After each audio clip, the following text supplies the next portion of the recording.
Morning. It is currently 11:56 a.m. and today's date is the 9th of December 2024. How are we doing this morning? It's Monday morning, 3 minutes to noon. And let me know what you're doing today, okay? This is going to be a quick stream. We're going to talk about the updates for today. Well, yesterday and this morning. And we're going to move forward real fast. But with that being said, welcome back to the live stream. You know what time it is. It is your boy Genesis.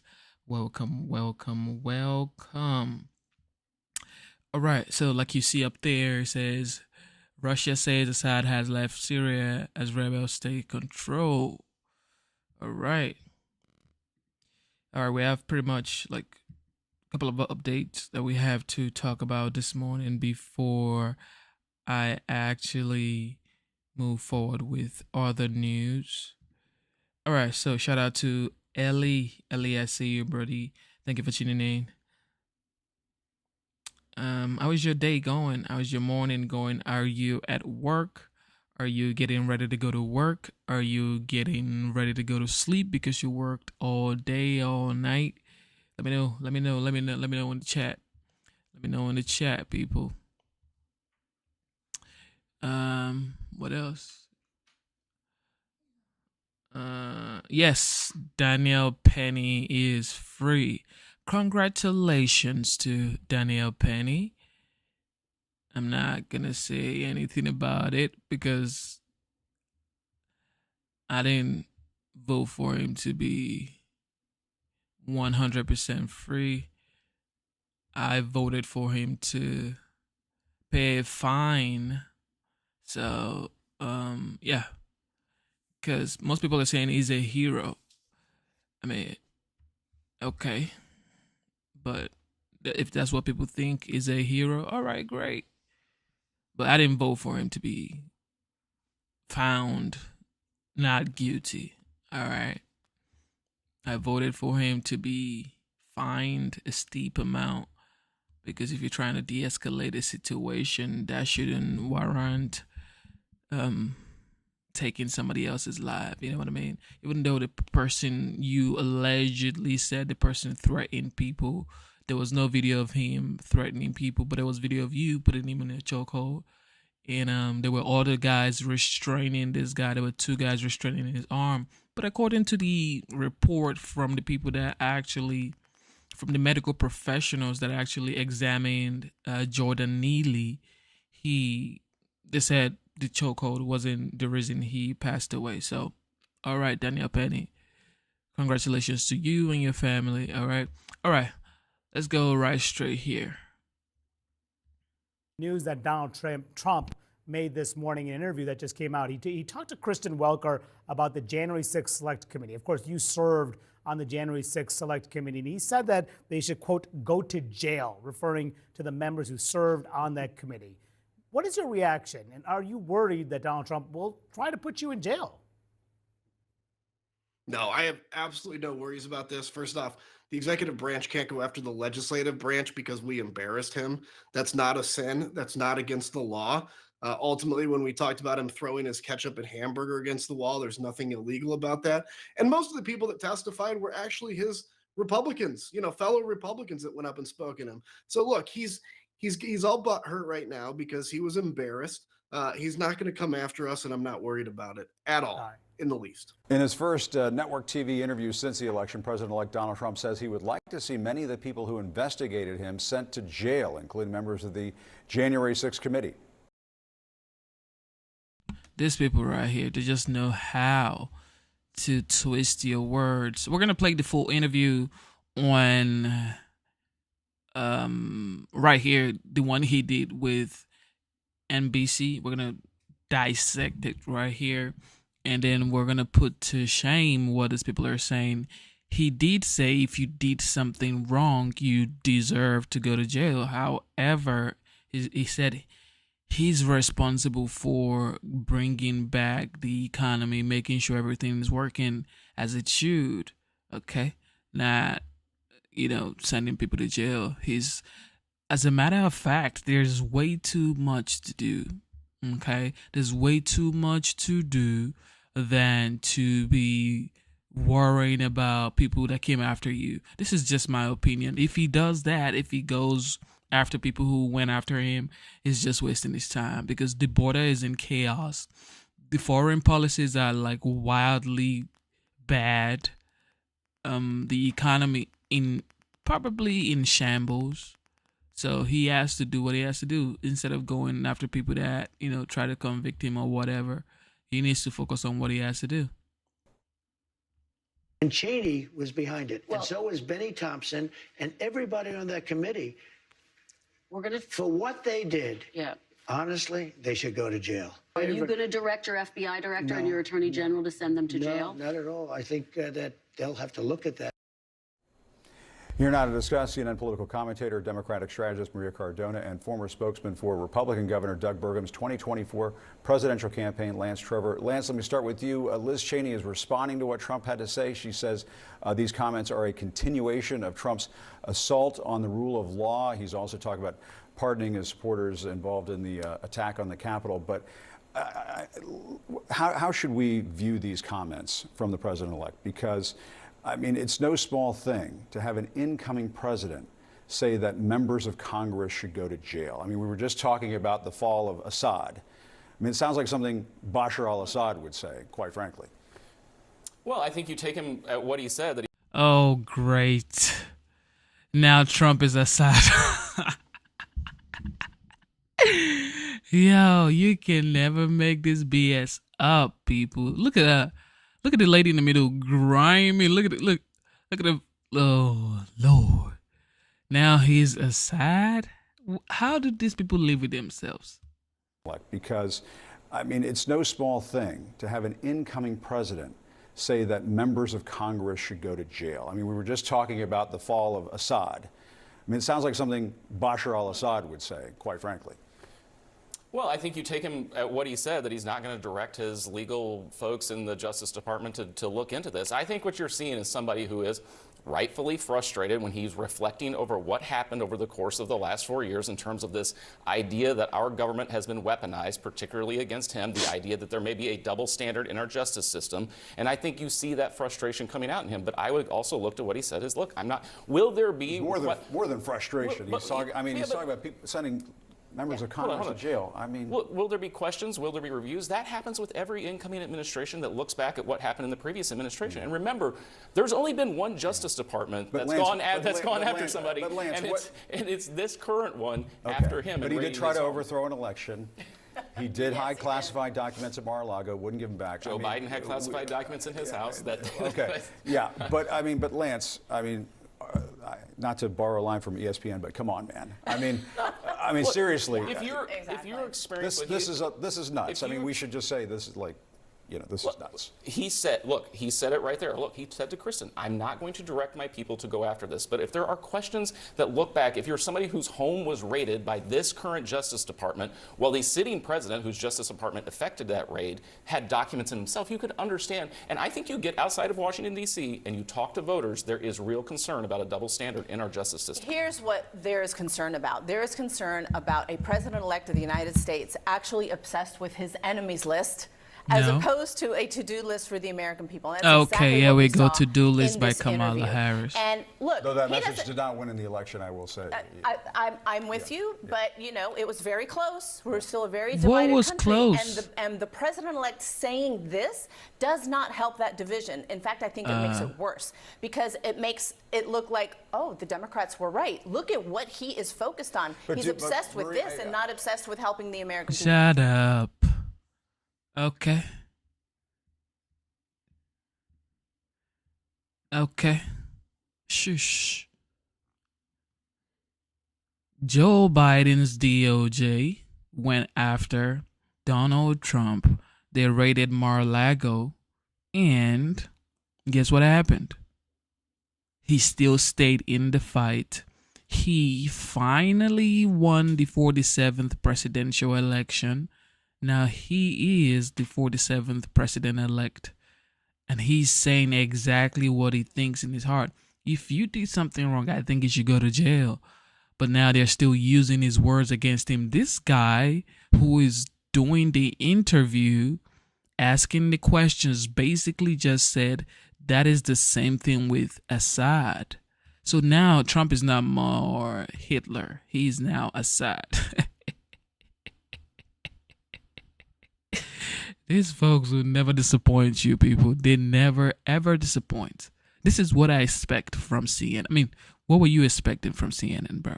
That's why I said Trump should have never taken the NBC interview. But he did, because that's what he does. He opens the door for the enemies to come in, and then he annihilates them.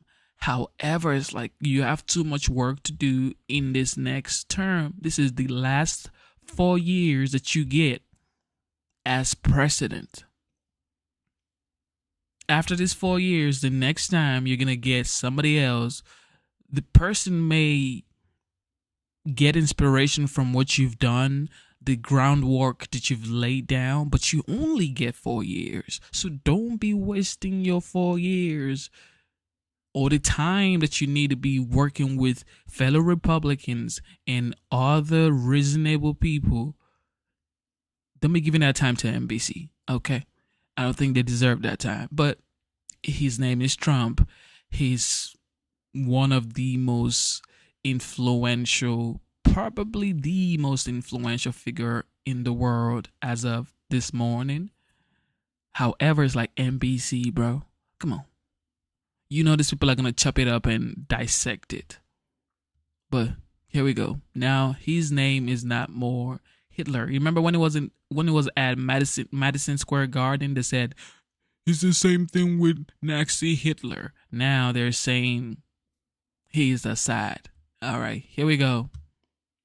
I don't mean I interrupted Lance. I interrupted you. I'm sorry. It's a Monday. You're being fair. But do Democrats need to get out of the fetal position a little bit and take this incoming president on, even before he comes into office, and say, you're not putting lawmakers in jail? Yes, and I think you will see a lot of Democrats doing that. And here's Total the point that I would BS. say to my friend Lance. He doesn't necessarily need to say that he is going to direct his people to do this. Total BS. Because if his people, like Kash Patel, become the FBI director, Which he doesn't will. need to direct them. Kash Patel already knows what he wants him to do. Exactly. That's why he wants people, the loyalists, the people who will do everything he wants, as opposed to what is allowed under the rule of law.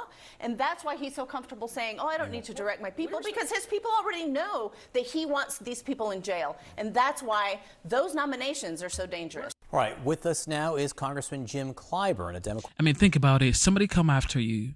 Somebody tries to smear your name. Somebody takes a lot of money from you because you're going through litigation, through the court processes, and you are still running a campaign. This guy has been going through litigations for what, 2-3 years, and still won the presidential election. So what do you expect? He's supposed to just sweep it under the rug. Like, these people are supposed to be saying, you know what? We messed up. We apologize, okay? We thought you did something wrong, really did something wrong, okay? And we apologize for it. Maybe we should pay a fine to you to sort of kind of like ease it up, okay? Not try to make it seem like he's the bad guy. You guys voted for the bad guy. This guy has been the bad guy. That's why we try to indict him. If he actually did something wrong, why hasn't he been convicted and actually sent to jail? And yet the American people still voted for him. So it's like, you want to be treated like a good person, humanely nice, but you want to treat somebody else bad, and this somebody else happens to be the president-elect, the 47th. I don't know what you were thinking in the first place. Look at him. He's looking sad right here. From South Carolina. Congressman, thank you so much for being with us. This interview that Donald Trump, the president-elect, did, he talked about a number of things, but one of the things he discussed was pardoning January 6th rioters the first day he is in office. Listen to this. But I'm going to be acting very quickly. Within your first 100 days, first day? First day. First day. Yeah, I'm looking Can first issue day. these pardons. These people have been there, how long is it, 3 or 4 years? Okay. You know, by the way, they've been in there for years, and they're in a filthy, disgusting place that shouldn't even be allowed to be open. Congressman, how would you feel about then President Trump pardoning the January 6th riot? First of all, congressman should have nothing to say. Okay, you should have nothing to say because Biden just pardoned his son. Full pardon. What do you have to say? Let's listen to what he has to say because, I mean, come on. Your leader, who is President Joe Biden, just pardoned his son.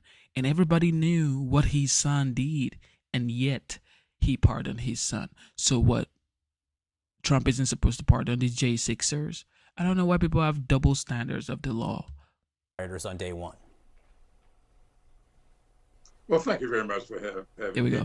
You know, this is not the first time he said that. Throughout the entire campaign, he campaigned on that, made it very clear that that was his intent, not respecting the fact that these people attempted an insurrection. Of course, he encouraged them to do so, and so maybe that's why he's taking that into account. But the fact of the matter is, they did so. Some people died. I was in that building that day. I know very well what took place. This was not any kind of walk in the park, no peaceful protest. This was an insurrection. It was violent, and it took lives. And so, for him to say this on yesterday simply reinforced what he's been saying throughout the campaign. Maya Angelou told us, if people show you who they are, believe them the first time. So I believed him before we ever got to yesterday. But you think you're against it, to be fair, to be sure. Well, you know, I think that it's the president's prerogative to pardon whomever he wishes to pardon. That's up to the president. I favor the pardon system. It ought to be used to rectify wrong. It ought to be used to forgive and to provide a second chance. So if you go a case by case basis, you look at all of those people. Some people may have gotten caught up in the emotions, and maybe a pardon for them would be okay. But if you're using the American flag, plunging at the law enforcement officer, you have injured a law enforcement officer, and you are spraying whatever the stuff was that was spraying on people, those people should not be pardoned. And so, yes, go case by case, and there may be some people who got caught up, and give them a pardon. But a blanket pardon to everybody, irrespective, no, I do not agree with that. All right, but a case by case, maybe. That is interesting. Shifting to the current president, President Biden, how would you feel about President Biden issuing what some people call preemptive pardons? We hear it's being considered or discussed, at least inside the White House, pardoning people, and just some of the names that are thrown out there, you know, Anthony Fauci or others who might come under or be targeted by a Trump administration. Well, I agree that should happen. Once again, case by case. I wouldn't say to the president, just blanket everybody, pardon everybody in a blanket way. No, go case by case. And Fauci is an indication of someone that I think should be protected because he has been threatened by people who say that he ought to be in jail. For what? Benny Thompson's name was mentioned on yesterday. Liz Cheney. Now, I, for 2 or 3 weeks, have been saying the president should use his pardoning power to protect those people who are doing their jobs, and now have someone like Kash Patel saying he's going to go after them. Now, some people say you shouldn't do it. They don't want it done for them. Maybe they can afford the legal fees that go along with all of this. But why are you so worried about the legal fees, though? You didn't worry about the legal fees for Donald Trump. You never worried about illegal fees, but now you're worried about illegal fees now? Why are people like this? Huh? Now you're worried about illegal fees for Liz Cheney, for Fauci, and everybody. But you weren't worried about illegal fees for the OG. Huh? Because he's a billionaire, so you should take his money. You should waste his time and energy when you knew he was running to be the president of the United States and he would need every dime he could lay his hands on. These people are just on another level. Look at him. You know, I know Bennett Thompson. We came up the same way. He in Mississippi, I in South Carolina. We can't afford to be paying our children's future out to attorneys. Okay, you can't afford to pay your children's future out to attorneys, but Trump can. I see. You know him, he grew up in Mississippi and all that stuff. I mean, listen to this guy. Now, I, for 2 or 3 weeks, have been saying the president should use his pardon and power to protect those people who are doing their jobs and now have someone like Kash Patel saying he's going to go after them. Now, some people say you shouldn't do it. They don't want it done for them. Maybe they can afford the legal fees that go along with all of this. You know, I know Bennett Thompson. We came up the same way. He in Mississippi, I in South Carolina. We can't afford to be paying our children's future out to attorneys, protecting ourselves against stuff that just is not true. And so if you don't want the pardon, then don't take it. But for people who need to protect themselves, their children's future, I think the president should take that into account. So you are guilty, that's what you're saying, huh? You're saying that these people are guilty. That's what he's essentially saying. He's saying, you know what, for the people who don't want the pardon, then don't give it to them. Don't accept it. But for the people who want it, you know, for the people who want it, yeah, you should give it to them. All right. Here goes Danielle Penny right here. Breaking news. The jury has reached a unanimous verdict in the case of Daniel Penny. He's been found not guilty on the charge of criminally negligent homicide. Now, remember what was at stake here.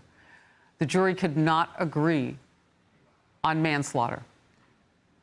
They failed to agree twice. The judge gave them another bite at the apple on this lesser charge, negligent. They now say not guilty. And here's another thing I was thinking about. Why didn't Trump pardon himself in 2019 or 2020? He could have just pardoned himself and say, you know what? I pardon myself. And all of those BS, all of those long story, all of those unnecessary spending of money, energy, and time could have been avoided, could have been prevented. But he never pardoned himself. He never pardoned his kids. He never pardoned anybody.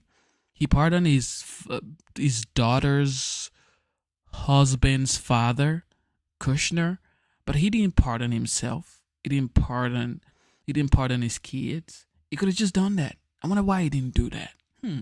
Why didn't you do that, Trump? You could have just pardoned yourself. Think about it. If he had pardoned himself, all of this time wasting, all that stuff could have been out the window. What does this mean? Let's first go to reporter C.B. Cotton, who's outside the courthouse, to find out how this has played out. Now, I hear an immediate melee of protesters, C.B.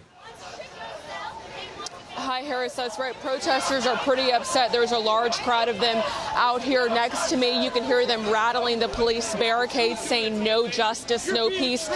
And what they're yelling now follows a series of threats that they hurled earlier as the defense walked in with their client, Daniel Penny, telling the defense team that Daniel Penny can have no peace here in New York if he's found not guilty on this lesser charge. Then he should move out of New York, Daniel Penny. I mean, look, go somewhere you're accepted. If New Yorkers ain't going to accept that you did a service for them according to you, Daniel said he was trying to help the people on the train. He felt threatened, and it felt like the person, Jordan Neely, was threatening people on the train, and he stepped in.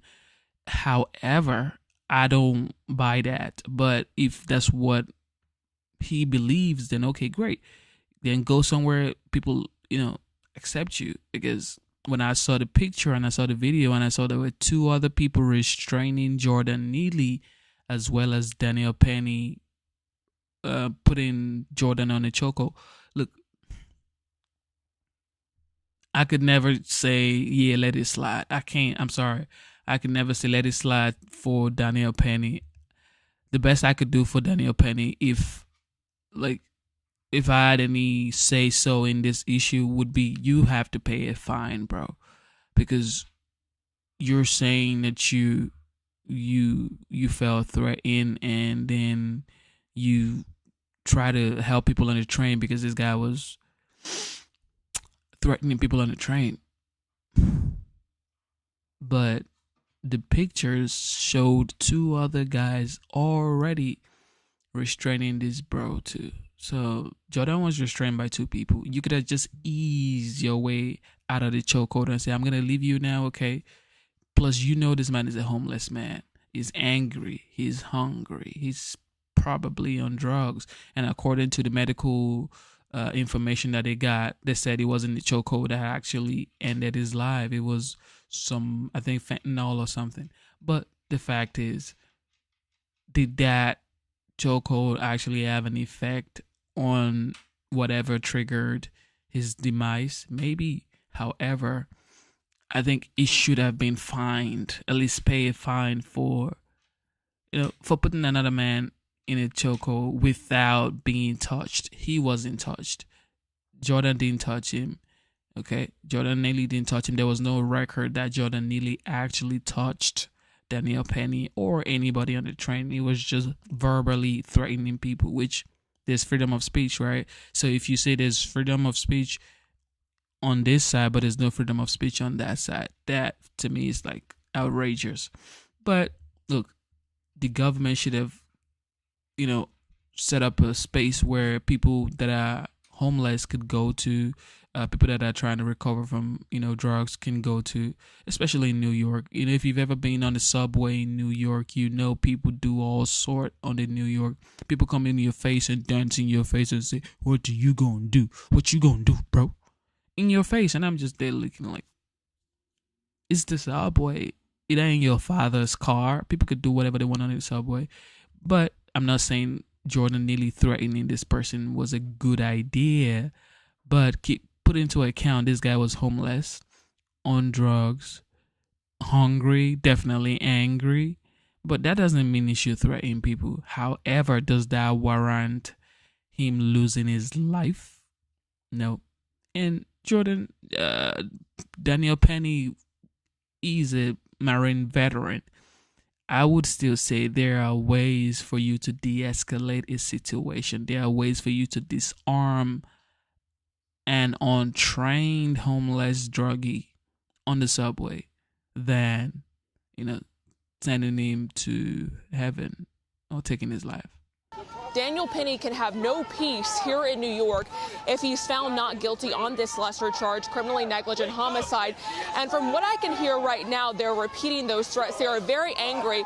Harris, I also want to mention there were a couple people here this morning to support Daniel Penny, but the anti-Penny crowd far outweighs them, and they seem pretty upset. We're seeing police officers come out here in droves to try to keep the two groups separated for now. But I'm looking at our notes from the courtroom, and it seems like this is the first time we've seen some real emotion from Daniel Penny. His attorneys told me this morning that this trial has understandably taken a toll on him. He's been spending time with family and friends to try to stay calm.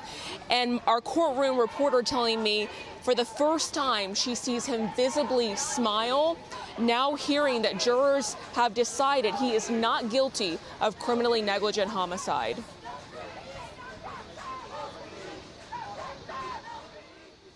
Harris, are you with me? Yes, CB, thank you. Sorry about that. And we've lost our picture for a second there. Appreciate your reporting. We'll come back to you as the news warrants. That is huge, what CB Cotton was just reporting there. That emotion also that she talked about, color inside the courtroom, the first time perhaps that Daniel Penny has had any sort of noticeable reaction. And of course, when a jury finds you not guilty, that is very different than being divided and sending this case again potentially for a retrial. This is significant, not just for Daniel Penny, not just for subway riders who may have been on that jury who found a way through all of the legal wranglings, it would seem, by what we know is a soft-on-crime DA who does not hand out the adjudication evenly, we've seen from Alvin Bragg. So this is really important. I want to bring in now Jonathan Turley, Fox News contributor, constitutional law attorney, and George Washington University law professor. Jonathan, before we get into what comes next in all of this, just your initial reaction. This was fairly quick. It was quick, and it was not entirely expected because this is not obviously how District Attorney Bragg had planned this. The way the case was going was along the sort of design that Bragg had to force a compromise verdict. When the jury deadlocked over the more serious crime, the judge went ahead and allowed them to consider this lesser offense. That is basically what Bragg had hoped, that if he could not get a conviction on the more serious crime, which was unlikely, that they would come back and compromise and convict him on the lesser offense, which, by the way, still came with a potential penalty of 4 years. So I think that the most surprised person in that room may be Alvin Bragg, because you have a jury that apparently couldn't agree on the more serious offense, but then they came back and they said, but we do agree that he's not guilty of the lesser offense. So it's not exactly how this was supposed to play out in his view. And you keep in mind that this is a jury that received an Allen charge. And so that's where the court says, go back and try again. It's a favorite charge of prosecutors because jurors often do then produce a compromise verdict, a conviction for the prosecutors. Okay, so yeah, congratulations to Daniel Penny, and I'm sure his family is happy, and he's relieved. This is a great news for him. But somebody said they only saw one person restraining Jordan Neely, and I just saw a picture I wanted to share with you guys concerning this. I don't want to waste time on this because congratulations to the young man Daniel Penny and a Marine veteran. Oh, no, this isn't it. This isn't it. Let me get you. This isn't it right here. Let me get you the right link. All right, I think I got the link right now. So this is from New York Post, okay? And all right, here we go. Here is it right here. So if you see this picture, look, that is, of course, the Marine veteran Daniel Penny. And that right there that you see on the floor being, I don't know what the hell my goddamn emotion, but okay. So that's Jordan Neely and that's Daniel Penny. And of course, that's two guys restraining Jordan Neely as well as Daniel Penny right there. Okay. So tell me, guys, this is like, we are adults having a conversation, okay? I'm not telling you, oh, he was so wrong, he shouldn't have done that. And I'm not saying what Jordan Neely did was nice too. You can't be threatening people on the subway. Come on, bro. But he paid for it with his life. But look at this picture. Y'all said Daniel Penny is a hero. He's a hero, people. That's what y'all are talking about?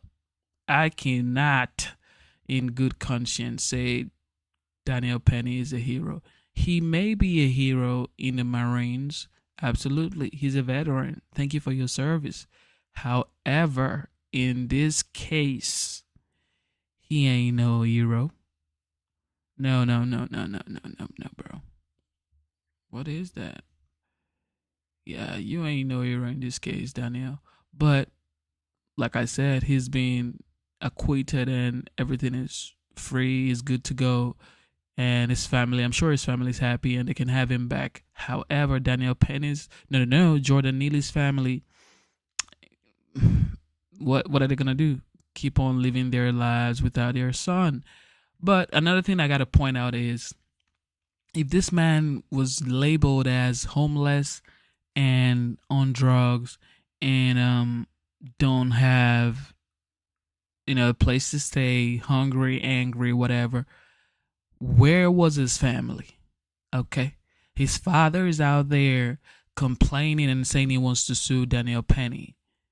But where were you, Daddy? Where was his daddy when he needed his daddy? This is the thing, okay? Fathers abandon their kids. They neglect their kids and then want to come when something bad happens or something great happens. Now, something bad has happened to this young man. Now, his father wants to come out and say, well, this is racial injustice. This ain't no racial situation. This is just common sense right here. Your son should have had a home to live in. I don't care how old he is. That's why when parents say they'll put their kids out, I don't understand why you want to put your kids out. I don't care how old you are, 30, 40. Man, you should have a roof over your head. Now, achieving your dreams, going after your passion, it's on you. Okay, I can support you, but saying I want to put you out because you're not acting right, it's my responsibility. I brought you here into this world. So maybe Jordan Neely wasn't acting right and his father said, you know what, I'm going to put you out. Or his family said, we're going to put you out. Now, putting him out, or I'm saying I don't know if it's true. However, the news on the street is this guy was homeless. Okay. This guy was homeless. According to the news, this guy was homeless on drugs on the subway. But his parents needs to take responsibility.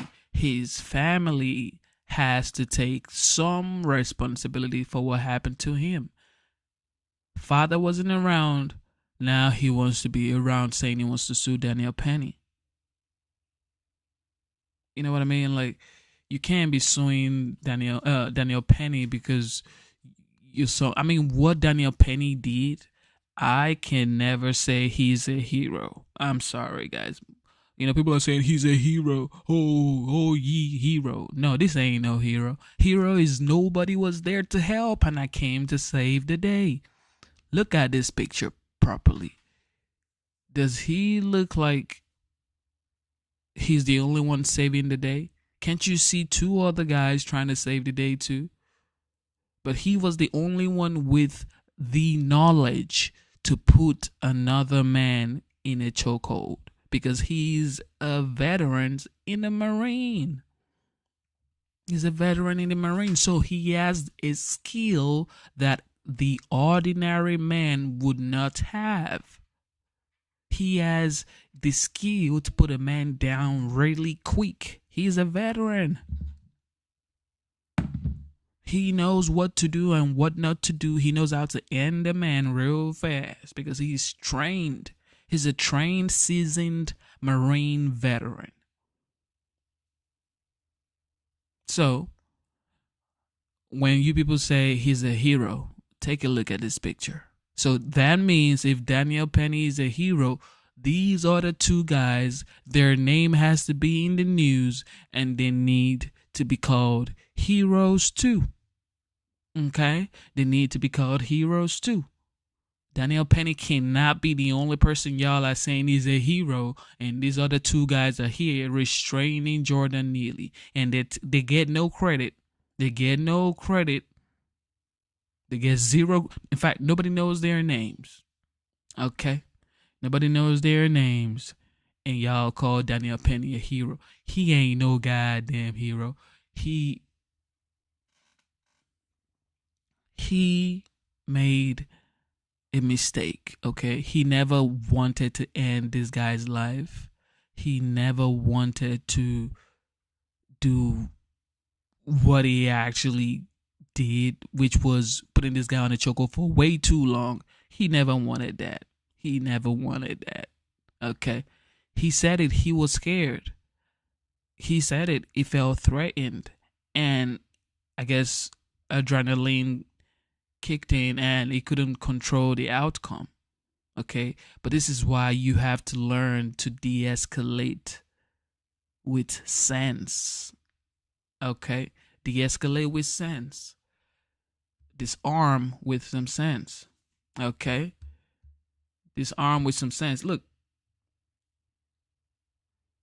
he needs to be fined. Shout out to Ellie. He needs to be fined.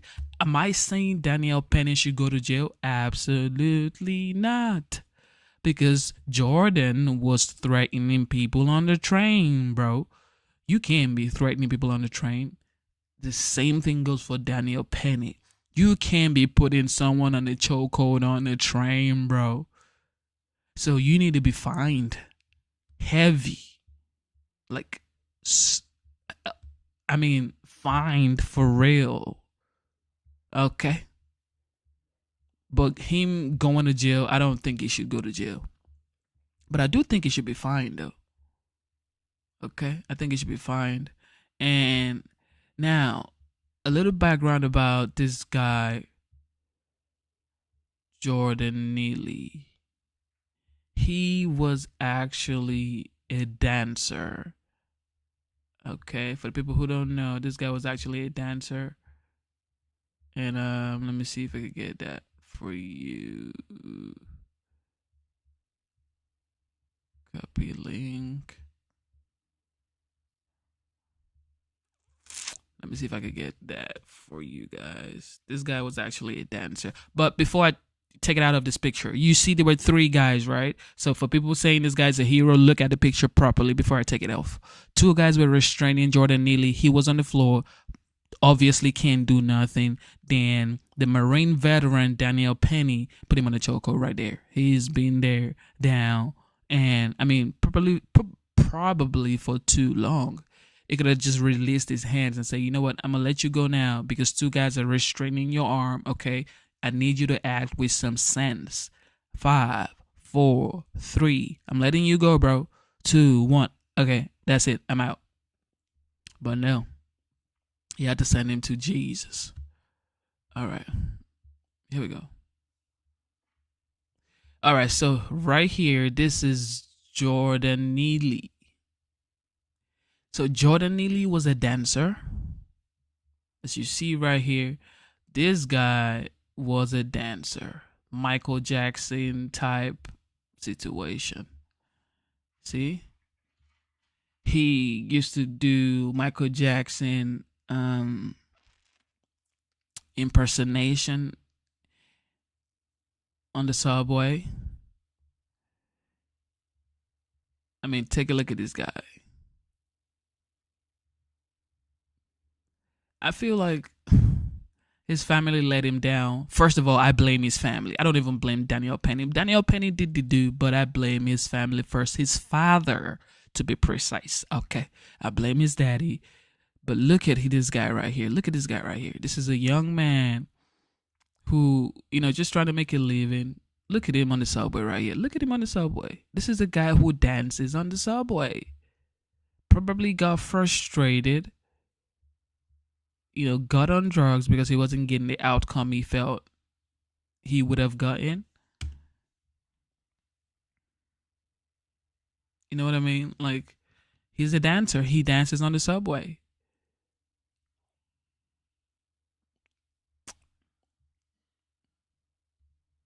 If you've ever been on the subway, you would know dancers are everywhere on the subway. This is what they do. This is a normal thing on the subway in New York. Okay? But this is what happens when, you don't get the love you deserve from your family. I blame his father. I blame his family for letting him go homeless. And, ultimately meeting his end on the same subway where he used to make a living, dance, entertain people. So he was a Michael Jackson impersonator. Dressed like Michael Jackson, made everybody laugh, happy on the subway. He used to be fun on the subway.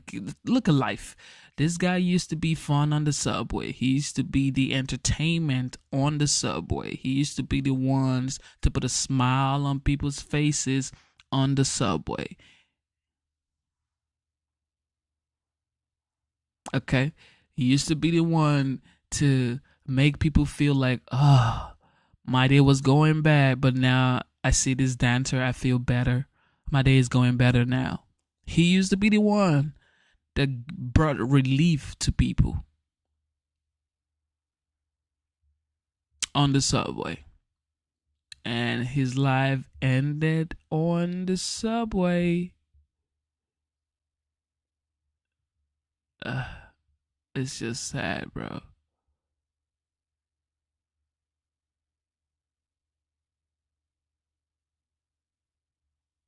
It's just sad, bro. It's sad. Anyway, there goes the picture again. 1-2 guys restraining Jordan Neely right there. Okay. I don't want to spend time on this because I already spoke about this multiple times, but it's life is what life is. Okay, life is life. Do I think Danielle Penny should go to jail for this? Nope. Because according to the word that people are saying on the subway, is like this guy was threatening people on the train. Okay. But you're going to have to pay a fine, though. Jordan shouldn't have been threatening people. Danielle shouldn't have been putting anybody in a chokehold. Okay? But that's life. That's life right there. Sad to see, but that's life. Anyway, time to move forward. It is what it is. It happened, and I guess he's going to have to focus on a better future for himself. And if New Yorkers are saying they're not going to accept him, like with the whole decision that the jury came up with, that he's not going to be able to live his life fully and with no peace in New York, then he should move somewhere else. I think Danielle Penny should move somewhere else, okay? Because he was tried and he was acquitted. So he should move somewhere else. He shouldn't, live his life because he shouldn't live his life based on the fear of someone may try to take him out in New York. You go somewhere else, bro. That's life. I mean, Jesus. They ought to release the J6 hostages. They've suffered enough. They ought to release them. I call them hostages. Some people call them prisoners. I call them hostages. A central promise on the campaign trail from President. And this guy has been campaigning based on this. And people are surprised he's saying what he said he was going to do during the campaign trail. Why are people like this? I said I was going to do A, but you're telling me I'm being bad when I'm doing A. I've been saying I was going to do A in the first place. Okay. In the first place, I've been saying this is what I'm going to do. Now they're saying he is acting like Assad. He's not more Hitler. Now he's Assad. Great. President-elect Donald Trump pardoning supporters convicted of January 6th related crimes. Now, with Trump headed for the Oval Office, that's closer to becoming reality. More than 1,000 people have been convicted or pled guilty to charges related to the attack on the Capitol in 2021, according to the Department of Justice. And in his first sit-down interview since his reelection, Trump suggested many of those convictions could be swept away. But I'm going to be acting very quickly. Within your first 100 days, first day? First day. First day. Yeah, I'm looking Can first day. issue these pardons. These people have been there. How long is it? 3 or 4 years? Okay. You know, by the way, they've been in there for years, and they're in a filthy, disgusting place that shouldn't even be allowed to be open. Trump went on to say that there should be people in jail for the January 6th investigation, certain members of Congress who led the investigation into him. For what they did, Yeah. honestly, they should go to jail. So you think Liz Cheney should go to jail? Ellie, you're saying that activists are saying that we need vigilantes. Look, that I would not agree with. Definitely not. Average Joe says, Jake, being a weak coward, you wouldn't understand since you would just run away and let others be hurt. I mean, Average Joe is my guy, okay? Average Joe is my guy. But on this, we don't agree, okay? But do I think Daniel Penny should go to jail? No, he should pay a fine because there were 3 people right there with Jordan Neely, okay? So, yeah, Average Joe is my guy, but on this case, it's like, nah, bro. First of all, people saying this guy is a hero, that's total BS, okay? Straight up total BS. But what happened. Okay, what happened. This guy has lost his life. His family would have to deal with it because, first of all, they allowed their son, their child, to be homeless on the subway. Okay, and this guy was probably dancing to make a living on the subway. But it happened. I blame his family. I can never blame anybody else when it comes to this type of stuff. But somebody did do that, took him out of this world, which was Daniel Penny. But in the first place, he wouldn't have been homeless if his father, to be precise, because this is the deal. With me, I always try to blame the father because at the end of the day, you sort of kind of have the responsibility as a father, at least to your child, okay? To your child, you have the responsibility to take care of them as much as you can. Try your best and take care of your child, because once you don't do that, then anything that happens to your child, just drink some water and accept it. But now he wants to sue Daniel Penny when the word on the street is your son was homeless on the subway. How in the world was your son homeless on the subway and now you want to sue the person that took his life? For what they did. Everyone on the committee, you think? I think everybody anybody that voted in favor. Are you going to direct your FBI director and your attorney general to send them to jail? No, not at all. I think that they'll have to look at that. And concerning this guy right here, like, look, now congressmen are saying we don't have the resources to be going through litigations and going through the courthouse. But you weren't thinking about litigations for the 47th when he was wasting his time, energy, resources, and still campaigning to be the next president. It was easy. Why? Because he's a billionaire. But you were talking about, I grew up in Mississippi. Oh, you didn't know you grew up in Mississippi before you try to get somebody to go down. So now you know he's the new president of the United States, and you may be facing some litigation for what you've done, but you don't want that. You're saying, look, some of us don't have the money to go through courthouses. Oh, I see. But I'm going to focus on drill, baby, drill. All right, joining us now to discuss, Kevin Fry, Washington correspondent for Spectrum News, New York 1. Kevin, good morning. Thank you for being here. So a remarkable statement there from Donald Trump led to a remarkable statement from Liz Cheney, who, of course, was in discussion there. It's a very lengthy statement. I'm going to read part of it. She says this, quote, was the worst breach of the Constitution, she's talking about January 6th, by any president in our nation's history. Donald Trump's suggestion that members of Congress who later investigated his illegal and unconstitutional actions should be jailed is a continuation of his assault on the rule of law and the foundations of our republic. There is no conceivably appropriate factual or constitutional basis. Liz Cheney has nothing to say. Liz Cheney needs to just chill, drink some coffee, and get ready for what is coming. Okay, look, the fact that Liz Cheney was, or I don't know, is she still a Republican? I mean, who knows, bro? But you just need to sit down and wait for what's coming. If you've done nothing wrong, you should be chilling. Okay, and I mean, she's part of the ruling class as far as I know. So she just needs to relax, stay strapped, and just relax. Okay, if it happens, it happens. If they come after you, they come after you. Drink some water, because you were one of the people that said they should go after the 45th. You said, we're going to figure out what he did. So now it's your turn. You do, like, if you can give, whatever you can dish out, you should be able to take. Okay, so you dished it out. Now it's coming back at you, but you want to run away. Well, I don't know how that works, though. For what Donald Trump is suggesting, a Justice Department investigation of the work of a congressional committee. And Joe is probably going to pardon Liz Cheney and a lot of them.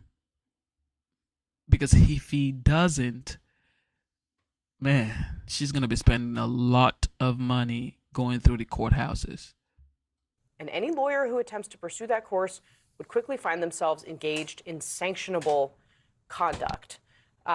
Basically, she's saying if you investigate a congressional committee, you are going against the rules that the bar sets for you. Yeah.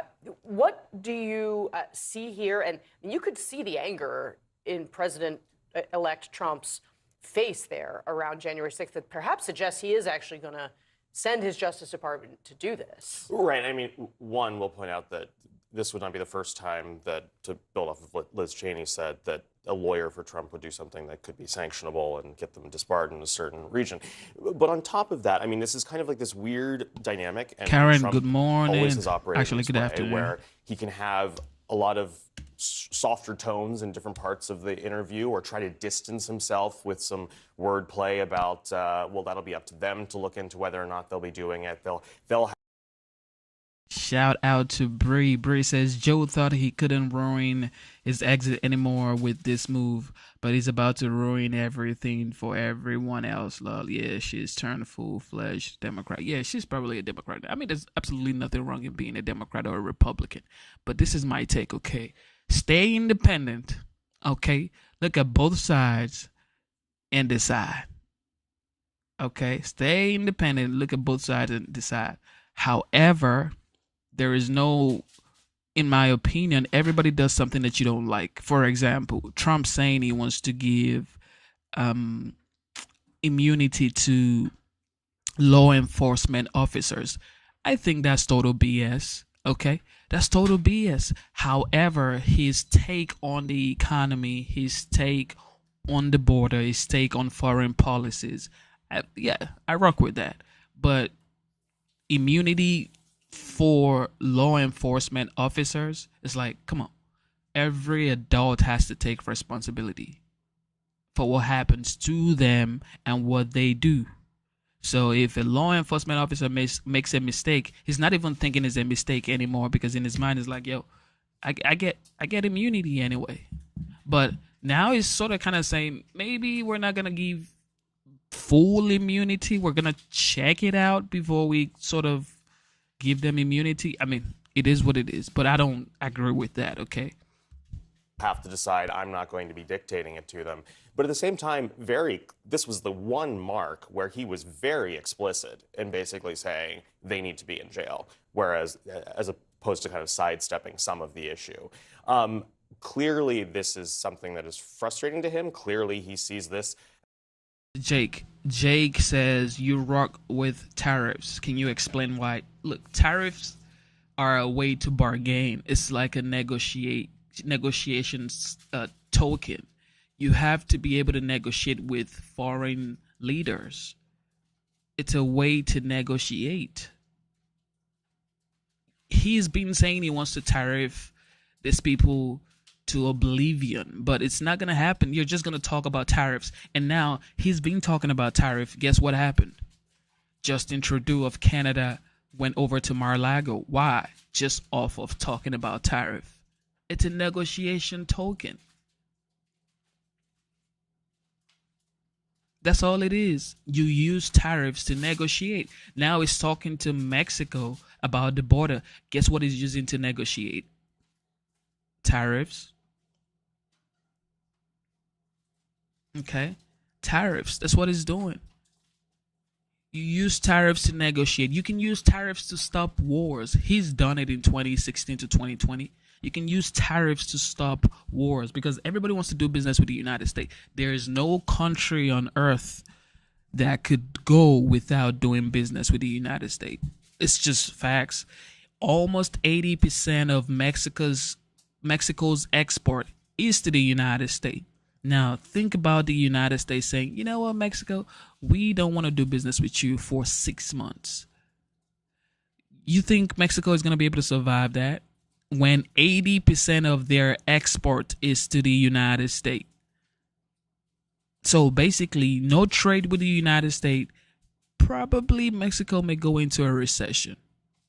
Okay, so when someone comes along and say, I'm going to tariff you guys. Of course, she wants to talk. I thought she was being the president of Mexico. The lady was like, yo, I'm not look, we got to secure the border, but you can't sort of kind of bully me to secure the border. But yes, actually, I can because you need us. That's what Trump is saying. Yo, we're going to tariff you to oblivion if you don't do your part. You know what I mean? So it is what it is. I think tariffs are a negotiation token. And, you know, if you get someone who actually knows how to do it properly, they can get the best for the people here. It's just what it is. As something that he feels vindicated in doing now that he's won re-election. So, Kevin, obviously the question, too, that has been at hand, and there was discussion and reporting about it last week ahead of these Trump comments, was whether President Biden is or should issue preemptive blanket pardons to people like those on the January 6th committee. Congresswoman Debbie Dingell was on State of the Union with my colleague Jake Tapper yesterday, and they talked about whether this was a good idea. Let's watch that. I obviously think that oversight and investigations is one of the most important functions of the United States Congress, a system of checks and balances, and would respectfully disagree with what President Trump has said, that they should go to jail. It'll be interesting to watch this play out. And I also will say, too, I know people are talking about, well, should Biden give them a blanket pardon? But a lot of people don't want that to happen. Schiff doesn't want it to happen. More than that, I've talked to many members of the committee because it implies that what they did was wrong and what they were doing was their job.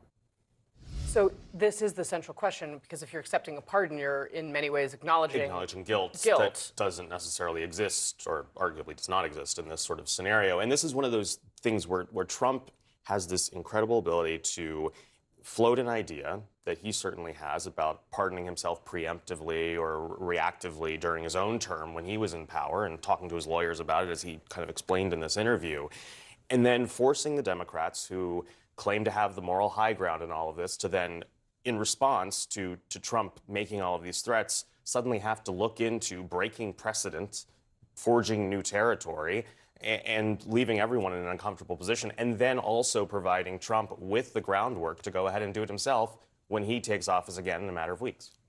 Really remarkable situation. Kevin Fry, thank you very much for being with us this morning. I appreciate it. No problem. All right, joining us now to discuss, Michael Warren, senior editor at The Dispatch, Lulu Garcia-Navarro, CNN contributor, journalist for The New York Times, Megan Hayes, former director of message planning at the Biden White House, and Matt Gorman, former advisor to Tim Scott's presidential campaign. Welcome to all of you. So you heard what Kinzinger had to say there. We also received a scathing statement from Liz Cheney, who, of course, really the lightning rod figure on the committee. And this is what she says, quote, "This was the worst breach," she's talking about January 6th, "of our Constitution by any president in our nation's history. Donald Trump's suggestion that members of Congress who later investigated his illegal and unconstitutional actions should be jailed is a continuation of his assault on the rule of law and the foundations of our republic. There is no conceivably appropriate factual or constitutional basis for what Donald Trump is suggesting. A Justice Department investigation of the work of a congressional committee and any lawyer who attempts to pursue that course would quickly find themselves engaged in sanctionable conduct. Michael Warren, Kinzinger says he's not afraid. Should they be? I kind of think maybe they should be. I mean, I think if you look at, it's interesting. I watched that entire hour, 16-minute interview with Donald Trump, and there's a part where he says, my retribution will be success. When the economy is great, when everything is going so much better, when I've set things, I don't care about the past. And just a few minutes later, the clip that you just played, he's putting into place, or he hopes to put into place, people like Kash Patel, who, if you listen to what they've said on podcasts and interviews and these sorts of things, they certainly view retribution against specifically the January 6th committee, specifically against the FBI. They view that the FBI has overreached their bounds going after Donald Trump specifically. They're serious about it. Donald Trump may say, they'll have to make those decisions. He's the one putting these people potentially in positions of power. I think we should take it seriously because they certainly, of course, take it seriously. I'm talking about Kash Patel, but take others in the it Justice seriously. Department, in Trump's Justice Department, potentially, they are taking it seriously. Megan Hayes, this obviously plays into the conversation we were having starting last week about possible preemptive pardons for some of these people. And this is another thing, we can ask ourselves this question. Why didn't Trump pardon himself in 2016 to 2020? He could have just pardoned himself and all of this wouldn't exist anymore. He could have just pardoned himself.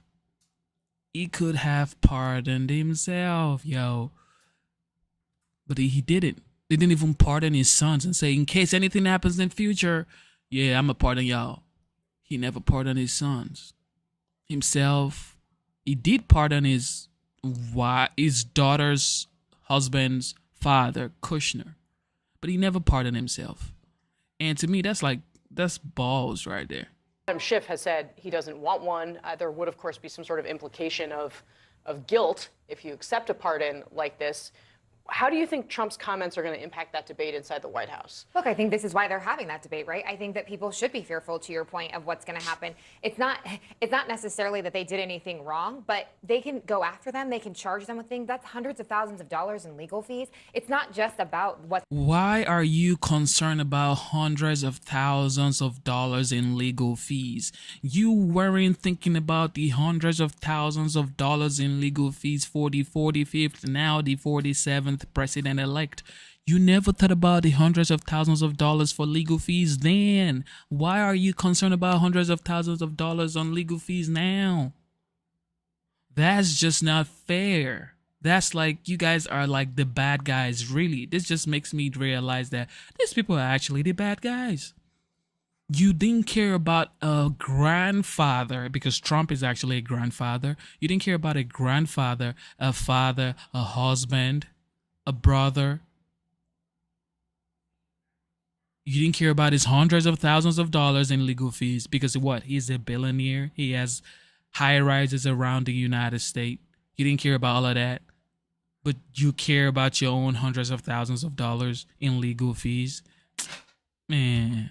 What's going to happen if they're convicted, because they didn't commit crime, so they're not going to be. But it's the whole process that's going to take years for this all to play out, and the money that they're going to have to spend. Of course, it's going to take years for this to play out. It took years. I mean, this guy was the 45th when this whole debacle started. Okay, this whole debacle started when this guy was the 45th. Now the 47th. So he's been going through this for 4 to 8 years. He's been going through this for 4 to 8 years. Oh, you don't think you have enough money to last you that long to go through legal charges and fees? Of course. But you think he does? Well, he does, because he survived. He survived this whole issue. And that's the thing. This is two double standards as far as I'm concerned.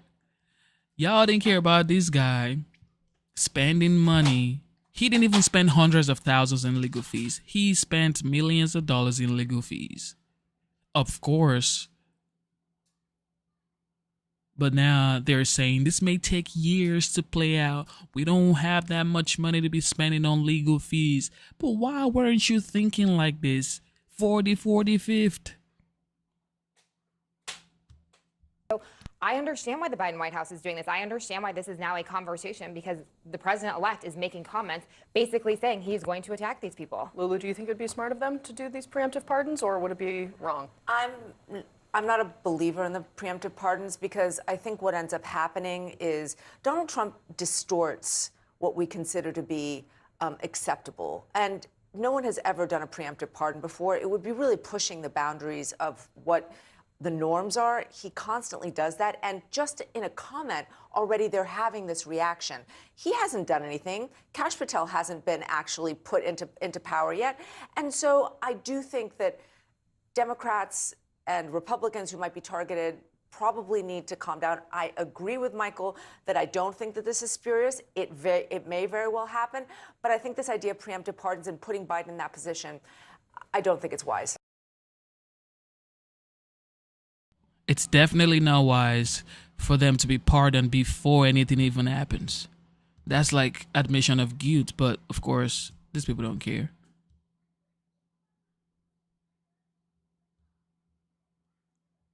I think they caught the I want to give an update now in the Healthcare killing of the CEO United Healthcare killer. CEO Brian Thompson. A man who matches the description of the gunman has now been taken into custody in the state of Pennsylvania. Alexis McAdams has the update. Alexis.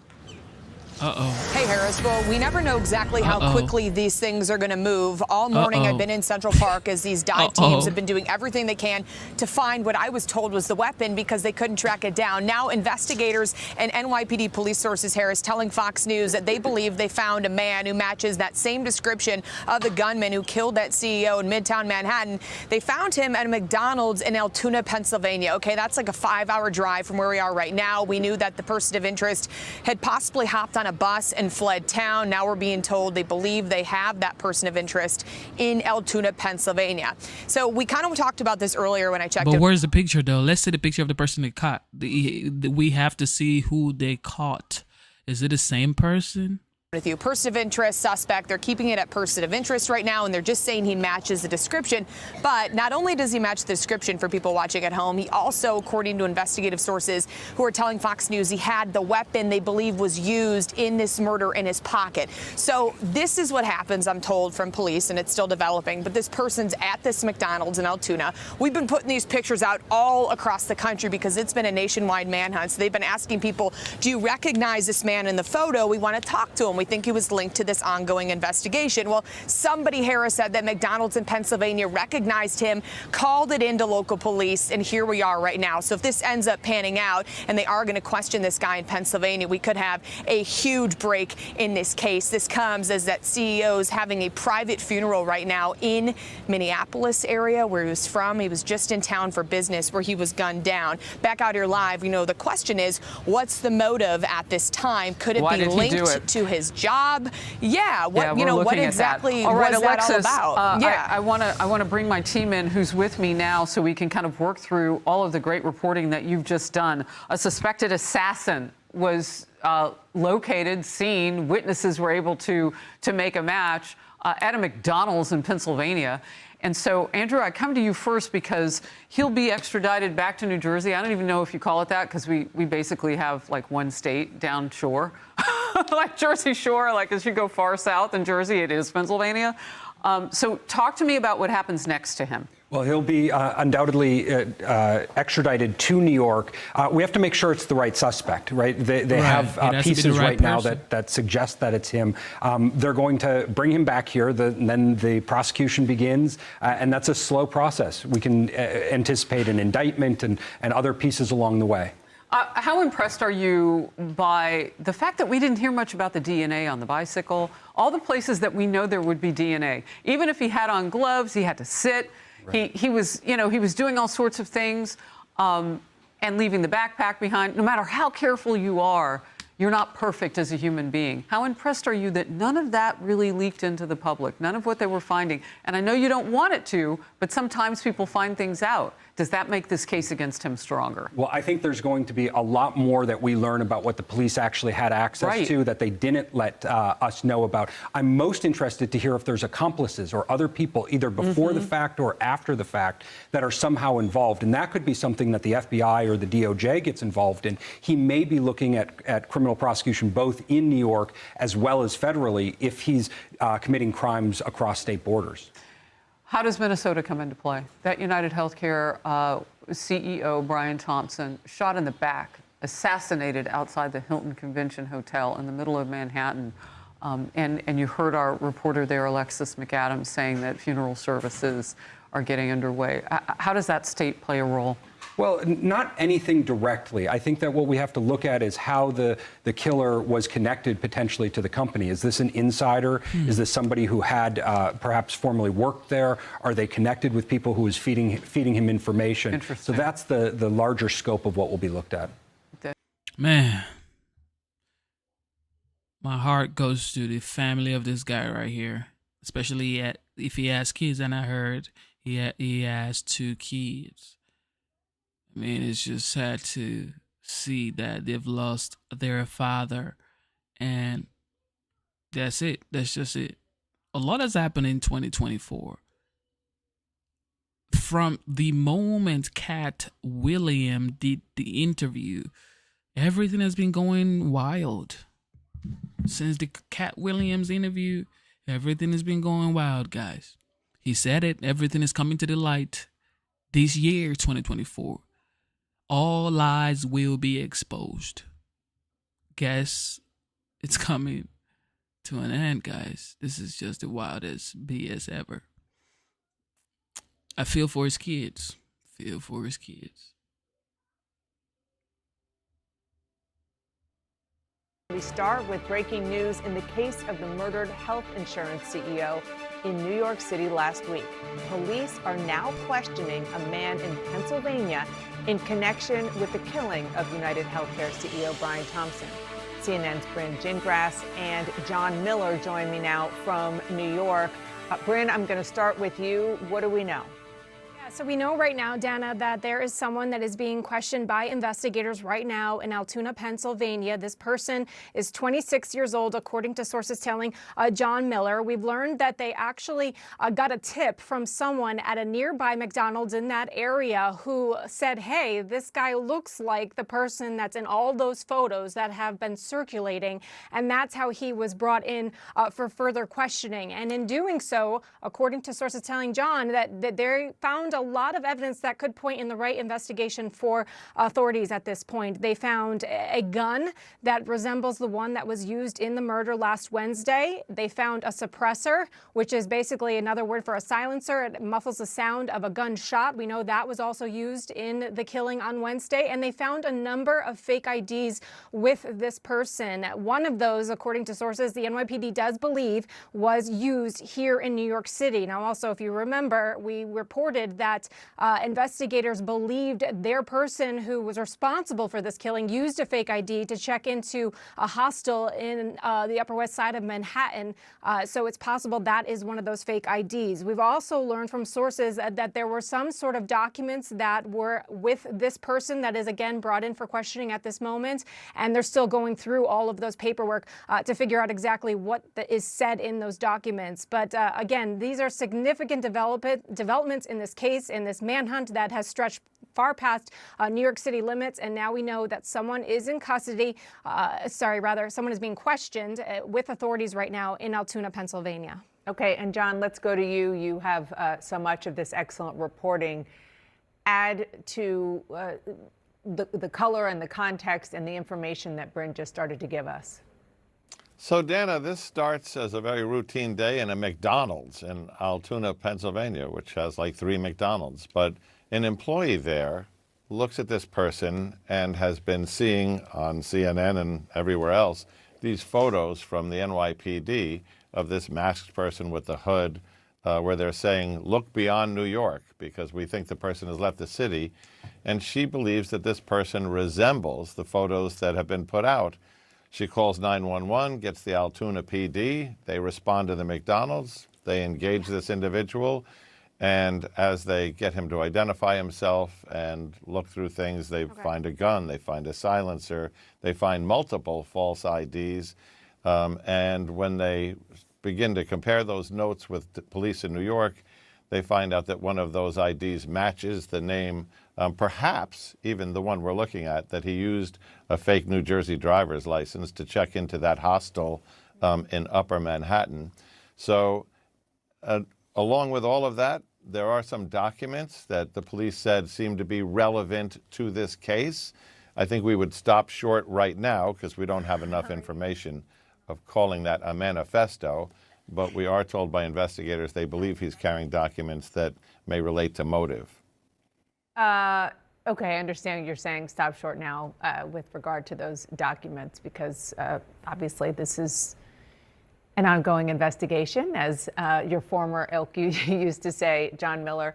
But talk about this with regard to the decision that police made. It was on Friday that we were talking shortly after the police decided to, in your words, crowdsource and put the picture of this individual out publicly.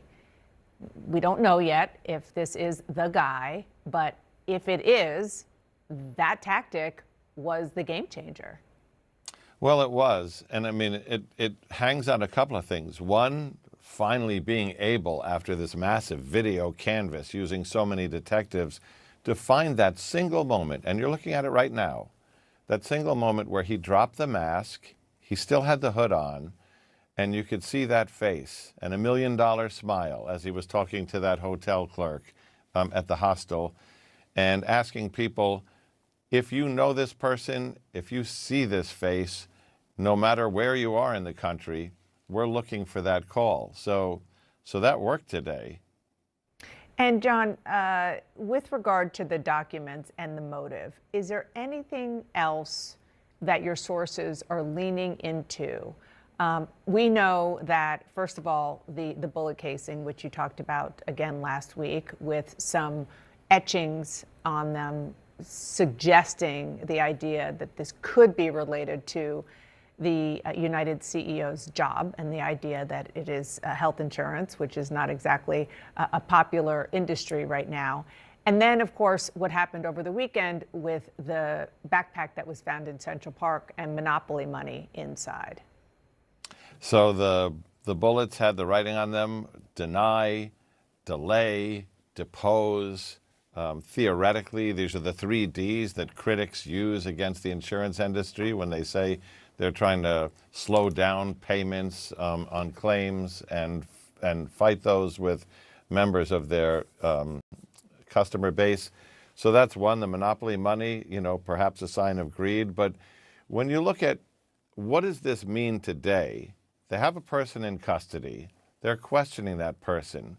They have a gun. They have multiple false IDs, including one that may be relevant. So if you take that together and then say, what does the NYPD have to bring to this?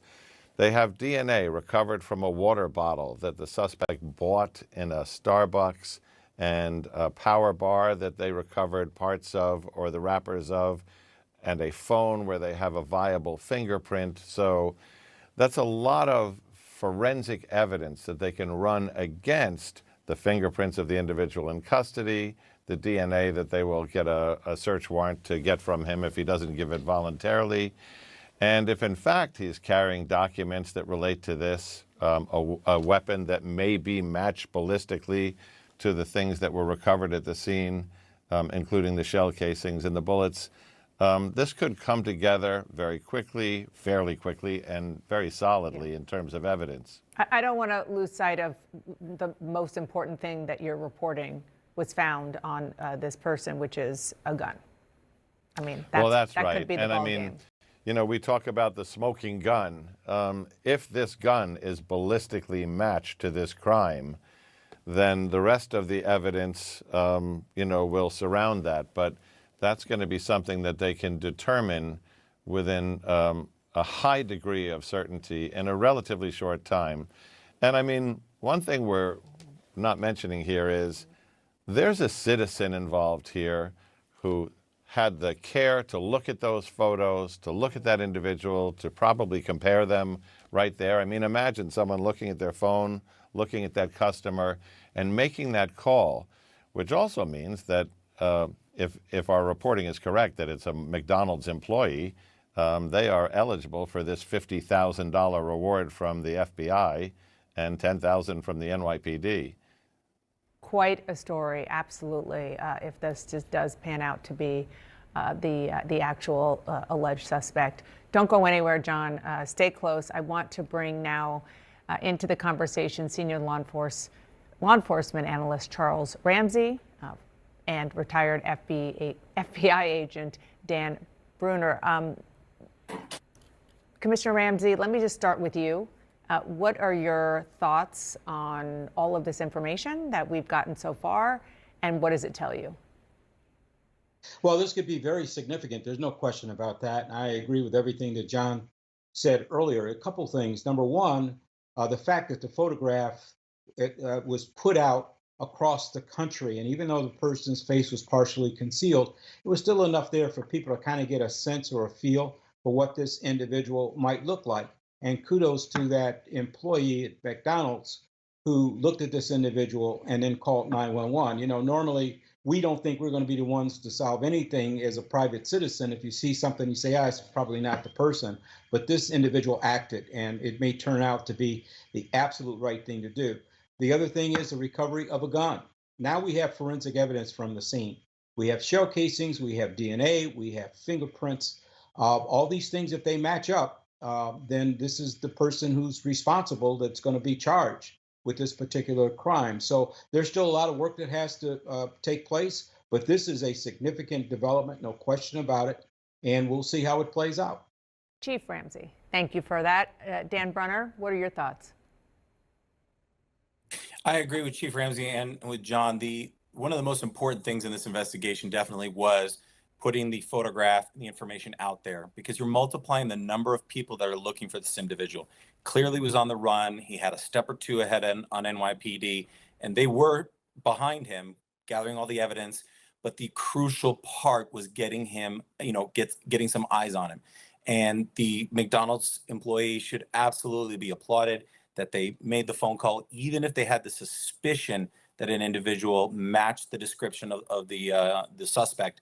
That's the job of law enforcement. In my fugitive investigations, I've had countless number of people who called in a tip that it didn't turn out to be anything, but at least we had tips coming in. Eventually, the right tip comes in, and we've captured fugitives at the FBI just like this, just having someone who randomly looks across the counter and says, that sort of resembles the suspect. Let me call 911, let law enforcement handle it, and that was the right thing to do.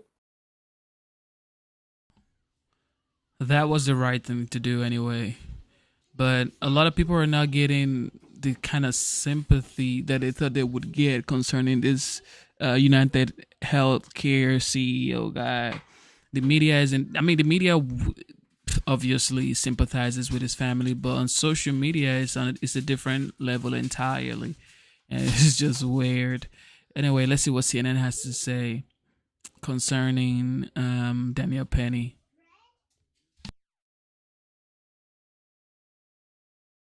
Daniel Penny, the former Marine charged in the chokehold death of Jordan Neely on a New York City subway last year, was found not guilty of criminally negligent homicide by a Manhattan jury on Monday. This comes after a judge dismissed a more serious second-degree manslaughter charge last week after the jury could not come to a verdict on the count they were hung. Gloria Pazmino, tell us the latest.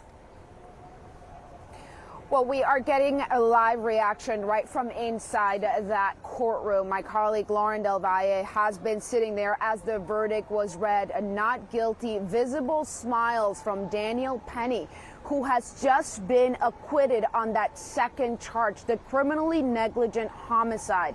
At the same time, the father of Jordan Neely, the victim in this case, escorted out of the room after he had an outburst with an expletive inside that courtroom as the verdict was being read. Court officers stepping in to escort Mr. Zachary Carter out of the room. Andrew Zachary, as his name, I should say. We are also hearing audible reaction directly in the park behind me. Protesters. Okay, that's my audio. Look at the video right here. Look. There's one guy here, there's one guy there.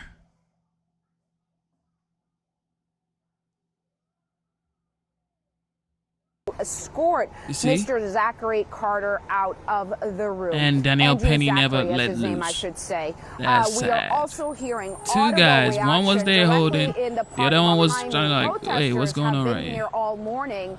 And they are now starting to chant loudly. 3 of them in needs to pay a response to fine. this All verdict. 3 of them. They need to pay a Today, fine. for the first time in the past 6 weeks since we've been here, Daniel Penny also had some supporters in this crowd. But now we are hearing the chanting. In fact, it was something that his defense attorney tried to declare, ask for a mistrial on this morning because of the presence of loud supporters, which he believed could be heard by the jury inside Jake. the courtroom. Jake Randall, bro. He says, damn, look, he's protecting everyone. Yeah, he ain't protecting no one. They're all in danger. What danger? They were deliberating. They are chanting, "No justice, no peace," which can be heard from inside that courtroom, according to my colleague Lauren Del Valle.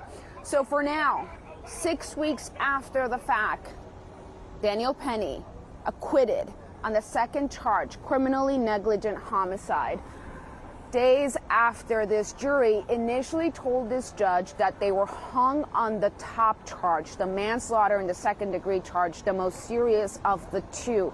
The DA moved to dismiss that charge after the jury said they couldn't come to an agreement, and after the judge agreed to dismiss the charge, he instructed the jury to go back into the deliberation room this morning and continue to deliberate. And now, just about an hour and a half after they started deliberating for the day, we are hearing back that verdict.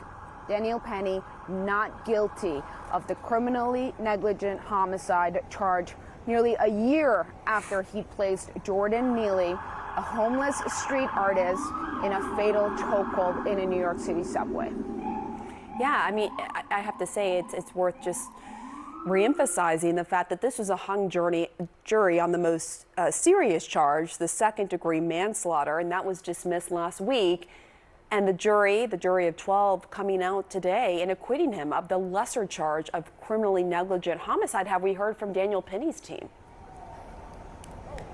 Well, one thing I can tell you is that, you mentioned the jury. This is a jury made up of Manhattanites. I sat here watching jury selection before the trial was getting started, and I watched just how carefully every juror was being questioned and picked out. These are people who live here in Manhattan. They ride the subway nearly every day. Many of them talked about the fact that they had witnessed outbursts on the subway. Some said that they at times felt threatened by those outbursts, but others said that they weren't. They were also asked about their experiences with mental illness and homelessness. And what I think all of that encapsulates and really just paints a picture about the state of New York City and many of the issues that the city is grappling with. Mentally ill people, homelessness, public safety, and the perception of public safety, especially in the city's subways. This was something that was really happening a lot at the time of the incident, and people continue to be concerned about. We are seeing that play out here by this jury. All right, Gloria, thank you so much. I want to go to Joey Jackson now for some legal analysis. Joey, are you surprised by this? What's your reaction?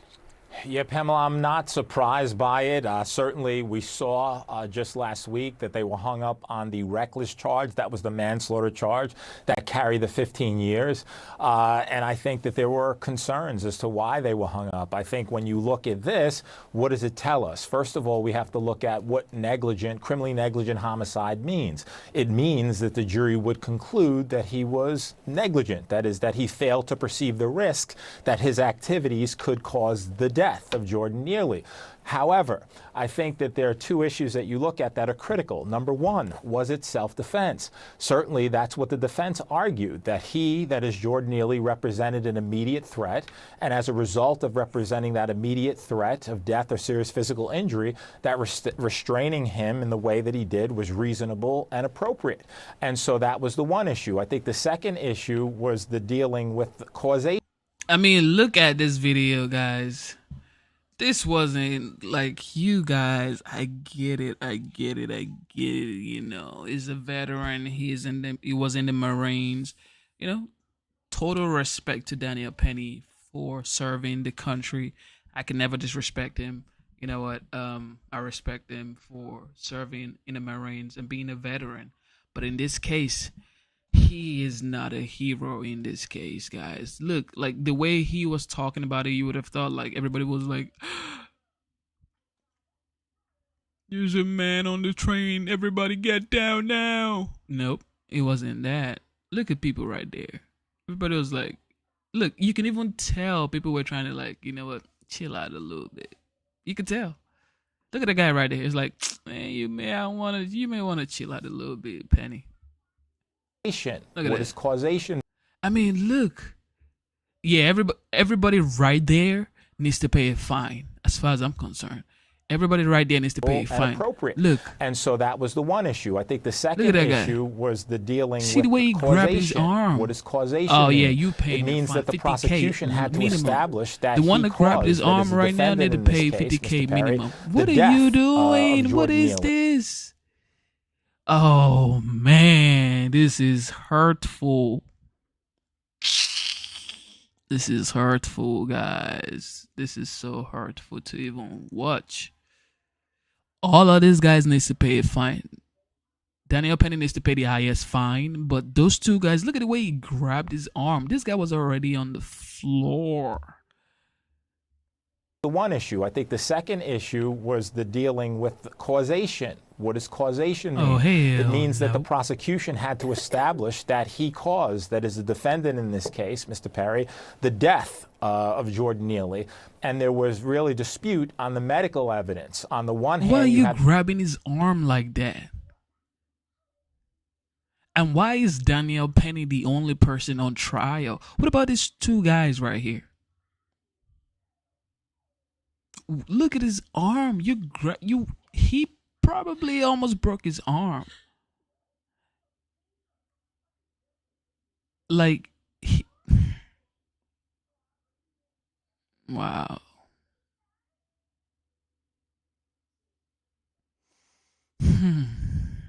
I just hope people can find love in their heart, really. Just find love in your heart, bro. Because sometimes people are going through a lot of stuff. He's a Marine. I hope he's not going through PTSD too. You know what I mean? Like, fight or flight situation in his heart. You know, these two guys standing here needs to be taken to, like, questioned. Like, what are you doing? Grabbing this guy's arm like this when he was already on the floor being choked. the prosecutor's medical examiner saying, in fact, it was the chokehold that caused it. On the other hand, you had the defense saying a number of things. Number one, that there wasn't sufficient pressure applied such that it could be the chokehold. Number two, that schizophrenia diagnosis. Wait, why is this guy holding his arm? Is it like making sure the choke is very well placed? Is it like trying to make sure, okay, let's make sure he's being choked properly or what? Why are you holding his arm? It's 3 against 1. How is that even fair? It wasn't even a fair fight. Like a hero that y'all saying is a hero. It needs to be a fair fight. Okay? This ain't no fair fight. The issue with the synthetic marijuana, et cetera, caused it. So I think there were plenty of issues for the jury to conclude Justice that wasn't just beyond a goddamn reasonable doubt, served, either bro. A, it was self-defense, and B, Look, there was nobody that on the train. Look, ain't nobody on the train. Look, there's nobody on the train. reasonable doubt, either A, Where are it the was people on the train? self-defense, and B, oh no, that he wasn't the cause. So those were 2 good reasons as to why they could have quit, and that's exactly what they did. Yeah, this ain't like, nah. Hell nah. Yeah, hell nah. Daniel Penny found not guilty of negligent homicide in the death of Jordan Neely. We were just hearing reaction from Jordan Neely's father and other supporters. The jury reached a decision after more than 20 hours of deliberations. This is Outnumbered. I'm Harris Faulkner, here with my co-host Kayleigh McEnany and Emily Campagno. Also joining us today, Molly Line, Fox News correspondent. Great to see her. And Larry Kudlow, host of Kudlow on Fox Business. Also great to see you, Larry. CB Cotton on this story. CB, it is unfathomable at this point, as two black women on screen, that this has come down to a race issue and not about Daniel Penny's innocence. Like, not guilty. Shut up. I love you, Faulkner, but shut up. Okay, shut up.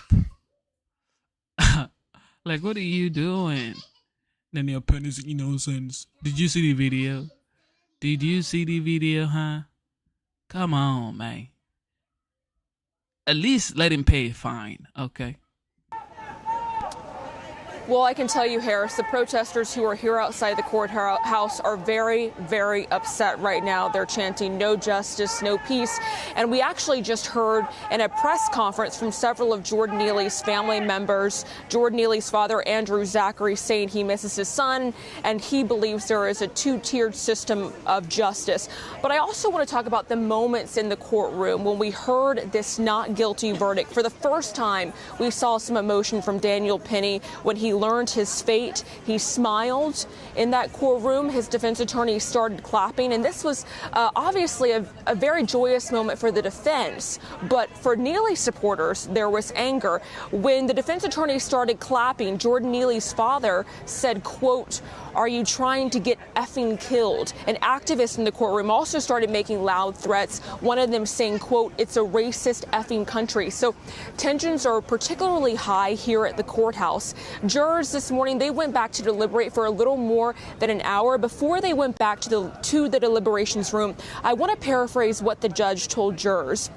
He said something to the effect of, no juror should surrender his or her honest view of the verdict just because you want to make an end to deliberations. I hope that helps. So we know jurors went back to deliberate at around 10:15 this morning, and they came back at 11:30 with a verdict of not guilty of criminally negligent homicide.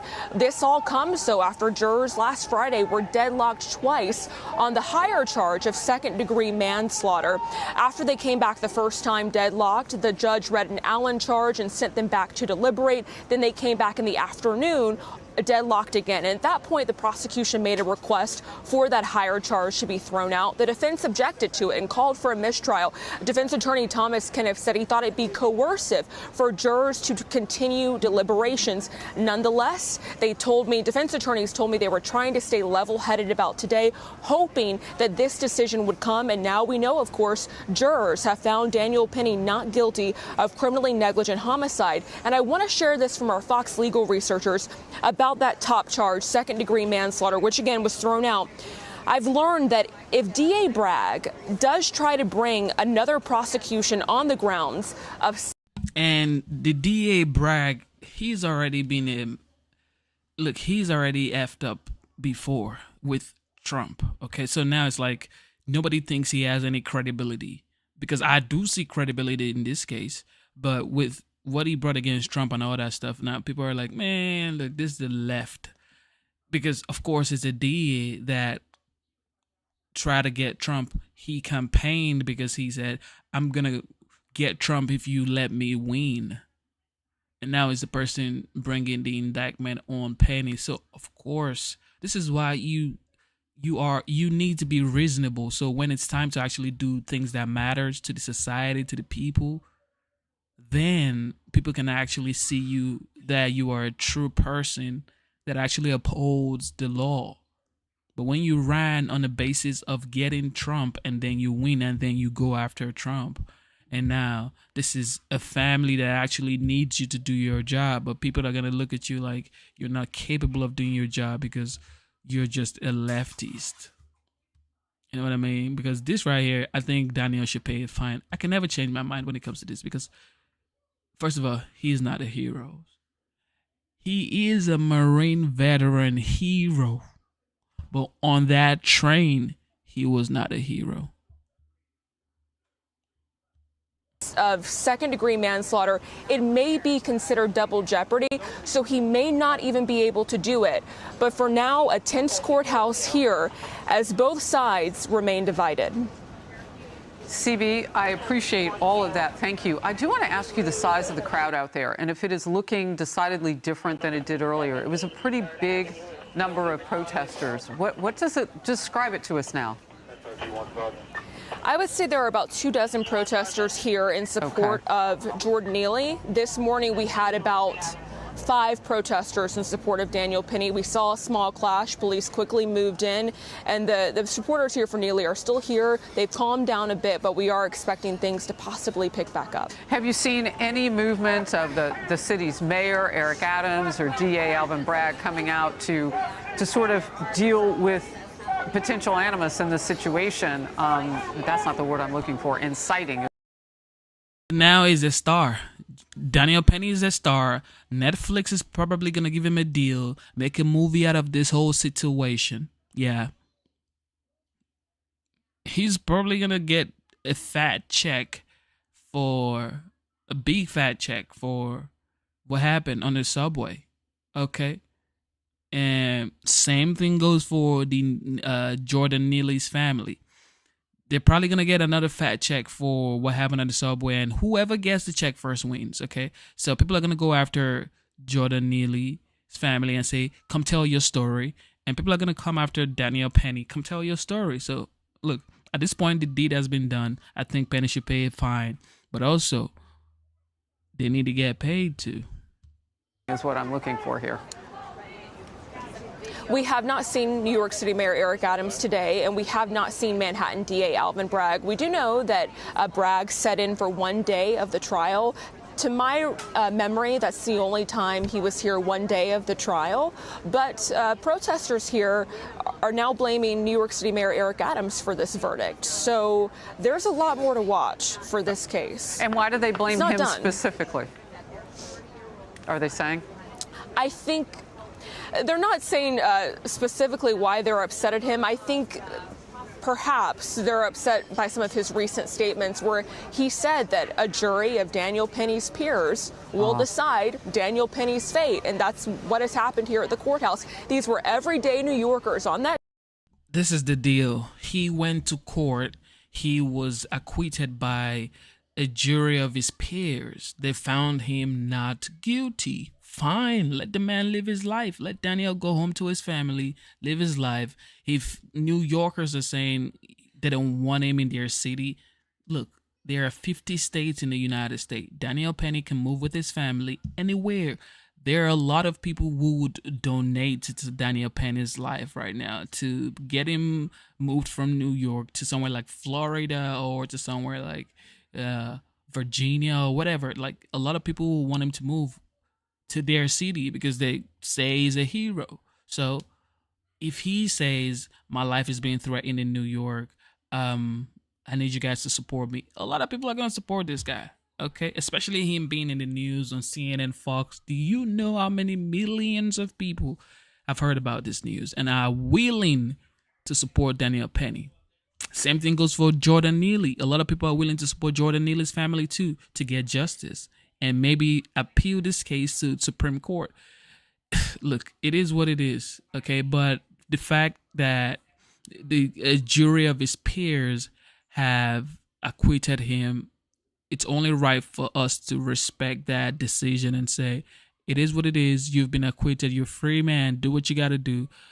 You know, I mean, nobody should be threatening Daniel Penny's life because what? He's not the jury. The court, he went to court. Okay, he went to court and he was found not guilty. I only said that he should have been fined a steep amount because next time you would know not to disarm another person in a way that would jeopardize their lives. Yeah. However, it's like that didn't happen. He was found not guilty by the court, so he's free to go to live his life. You know, dream big, find a hobby, fight for his destiny, go after his aspirations, and just live life. I mean, it is what it is. A jury who take the subway every single day. Most of them said they take it, if not frequently, they take it sometimes. CB Cotton, always great to be on screen with you. Thank you. Thanks, Harris. So, Larry, did America watch a city maybe pull back from something that would have harmed everybody? And that is You punish heroes who step up. Is that what we just witnessed? I think so. Please. I was about to say, please, but okay. No. He's not a hero. I don't know how many times I'll say this. He ain't no hero. I think he deserves a medal. I don't want to. Oh, great. He deserves a medal. Oh, Lord Jesus. Now he deserves a medal. What? Because he was in Iraq or he was in Syria? He deserves a medal because it was on the subway? Oh, please, y'all. I mean, come on. Okay, so I get you guys think he's a hero. Do you think he deserves a medal? He deserves a medal, people. He deserves a medal, guys. Talking about it offset. Absolutely. I mean, I think once again, Alvin Bragg gets his ears pinned back. The guy never deserve to be district attorney. He should be impeached if such a thing were possible, but it's not in New York City. You have to, and by the way, the police, let's give the police some credit in a lot of these things. We'll get to this, I guess, but we're on the march for this killer of the United Healthcare. Well, they've arrested a man fitting his description in Pennsylvania, so we've got to figure out if that's him. So we'll get to that Ray in a moment. Kelly, once you have facial ID, you're in good shape. But coming back to this, New York needs this. We have to show that we're capable of preserving the safety of people and businesses and families and schools in this city. Truthfully, in the last several years, New York has failed to produce that, as so many criminals have been caught, sentenced, and left. They just left. They just, no jail, no bail, no nothing. And of course, they tried it with Donald Trump, and that didn't work so well either. And if they keep up with the Trump nonsense, the appeals court will knock that down as well. Bragg has lost every single thing he's done and every sense of perspective. Every sense of perspective for the people who live here, the people who visit here, and the people around the world who look at New York as the leader. For heaven's sakes, let us establish public safety. Emily, what precedent does this set? Well, as a New Yorker, it sets the precedent that now people hopefully will feel encouraged again or emboldened again to step in when everyone around them is terrified. The reality is that that jury saw this for exactly what it was, which is someone coming to the rescue of everyone else terrified in a car. And those of us who live here, who take public transportation, experience this kind of stuff all the time. And it's because of the lack of law enforcement, because of this crippling, ridiculous district attorney that we've been subjected to an explosion of crime on the streets at the hands of those recidivist criminals that law enforcement can do nothing about because their hands are strapped too. Those that are racializing this or protesting vociferously, to me, do not represent in any way the actuality of what occurred on that subway and this trial, which sees no color. No one cares about a color whatsoever in a subway car. No one cares about a color whatsoever on the streets. I know I speak for myself as a New Yorker and for every other New Yorker I know, because we are faced with the realities, not the enjoyment of being behind a computer screen. When it comes to That's crime. right. That's not about race. That's right. That's so right. those protesting, I just have to say, if I may, one last point, that similar to the, for example, riots that we saw on the West Coast when the arrest records came out and you actually realize, oh, none of them even live in that city. So I wonder, the loudest voices that have racialized this, that think that they're sort of taking up a flag. Right. I wonder, do they live here? Do they take the subway? So please, I've taken the subway like 10,000 times, okay? The subway, people do what they do on the subway. People get in your face, they're dancing, they're going, what you gonna do? Like, what are you supposed to do? Like, kill someone because they get in your face? Okay, nah, they ain't it. They ain't it. Words are words. Okay, we need to get better. If people lose their life just based on words, then a lot of people probably wouldn't be alive right now. Okay, so do I think he's a hero? I don't think he's a hero. Absolutely not. But he's been acquitted, and they said he's free to go. So, yeah, he's free to go. However, they're saying this is going to embolden people to protect the people. So what? To embolden people to, like, choke more people on the subway? I mean, what? I mean, does that make any sense? This goddamn media. Sometimes I like the media. Sometimes the media says total BS. I think, to me, when I heard the verdict, it was a sigh of relief. And as an attorney, it was a major sigh of relief that the legal massive error and injustice that the judge did by dismissing the first charge and then saying, but we're going to preserve the second, and no, it's not coercion. Thank God it cured that, sort of. Molly, what does it tell us, though, that the reason that we got to the spot that Emily is talking about was because at least one person was a standout and wanted to find this guy guilty of second-degree manslaughter. Yeah. Like that, we can't just say this was a pure not guilty. We got here because somebody before last Friday said, oh, no, he's guilty of killing. It's manslaughter. So there was this point today with Jonathan Turley, and he said, look, if they don't come down with a verdict and this just comes back as a hung jury, they can try again. Yeah, and I think that brings us to partly what Emily was talking about. Here we are, we're in the season of peace, and now I have a lot of questions about peace. Will we see peace across the city tonight? Will there potentially be riots? Will those riots potentially be, as you talked about, other people? Okay, so Gamer Geek says he was attacking people. What evidence do you have of that? No evidence, just hearsay.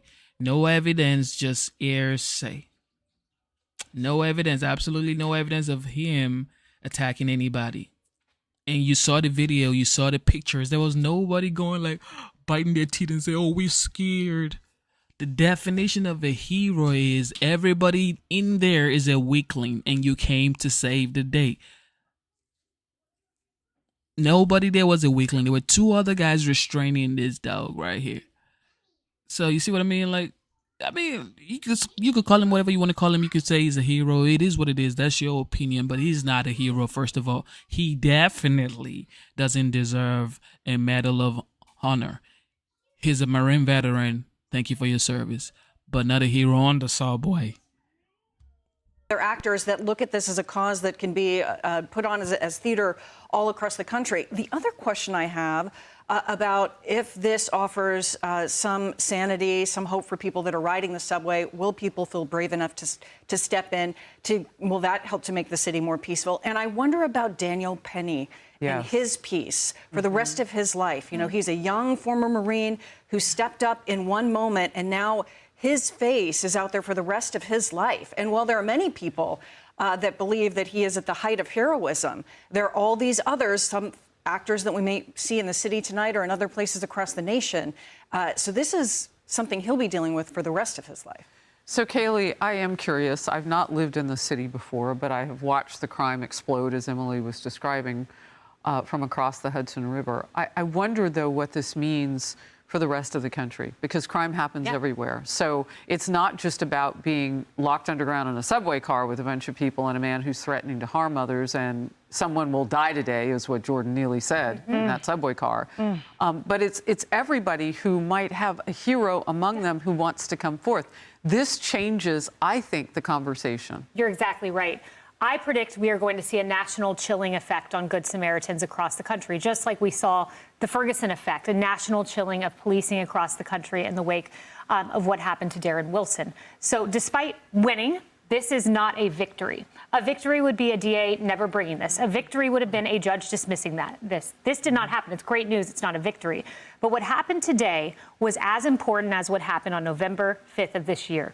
President Donald Trump prevailed in that election. Today, No. Don't even compare November 5th to this guy right here. Come on, man. Y'all be wilding. Don't compare November 5th to this right here. This is total BS, okay? November 5th was over 76 million people giving this man a mandate. So now you're going to compare. This is how they mess up the whole situation. They're trying to paint a big picture to make people think, oh, this guy is actually a hero and deserves a Medal of Honor. They're trying to compare him to the 47th. How? I am not overstating it by saying this was huge. It was a victory for justice. But think about Daniel Penny and the road he has ahead. He has civil litigation now that the father has filed. He has untold legal expenses that he had to pay for this case. Who's going to pay those? He's a 26-year-old guy who served his country honorably. The media. I read in the New Yorker this weekend I wanted to throw my computer against the wall because this angered me so much. This casual line in a piece they wrote, the subway dancer strangled by the ex-Marine. This guy was convicted in the court of public opinion, despite being a hero, despite all of those on the subway calling him a hero and thanking him for his actions. To the point Larry mentioned, he deserves a congressional gold medal. Eli Crane has put forward legislation to give congressional gold medal. That's total BS. That is total BS. He's getting the Medal of Honor for killing someone. I've never in my life heard this before. And y'all are going for this BS.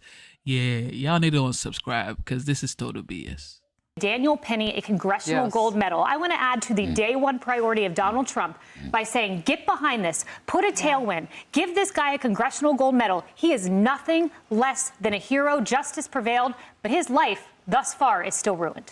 I want to bring in Jonathan Turley now, legal scholar. Jonathan, you were with me as the story was breaking last hour. New set of questions now around this racially charged threat on the streets of New York from a few people. And I asked C.B. Cotton, tell me how many are there. Many more were there earlier today. Not guilty for Daniel Penny. They're angry. They're hinging everything on skin color. And we haven't heard from the mayor yet. And we haven't heard. Shout out to Darren Woody. Darren Woody says, Genesis, your BS. And you keep watching. If I am BS, why are you still watching? Like, easy. Adults would just, like, scroll. See what I mean? Like, if you don't like this, you just scroll. It's easy. But you stay to give an opinion because you probably have nobody listening to you back home. So you're going to go back to your mom's basement and you're going to keep watching this. That's what you're going to do. You're not going to keep scrolling. You're going to keep watching. From DA Alvin Bragg to calm things down. If you are a citizen in the city of New York and your business is burned, your car is burned, I think you have a legal case against the city of New York if they don't step up and try and stop the threats that have been coming for hours this morning. So you guys are saying a Medal of Honor is different, but they're saying they should give him a congressional gold medal. For what? For ending another man's life on the subway. So here you go, take a congressional gold medal. Oh, why did I win this gold medal? For killing someone. Well, here is the interesting thing here is that we haven't heard from Bragg, but he's heard from the people of New York. Behind that mob outside the courthouse is the rest of New York.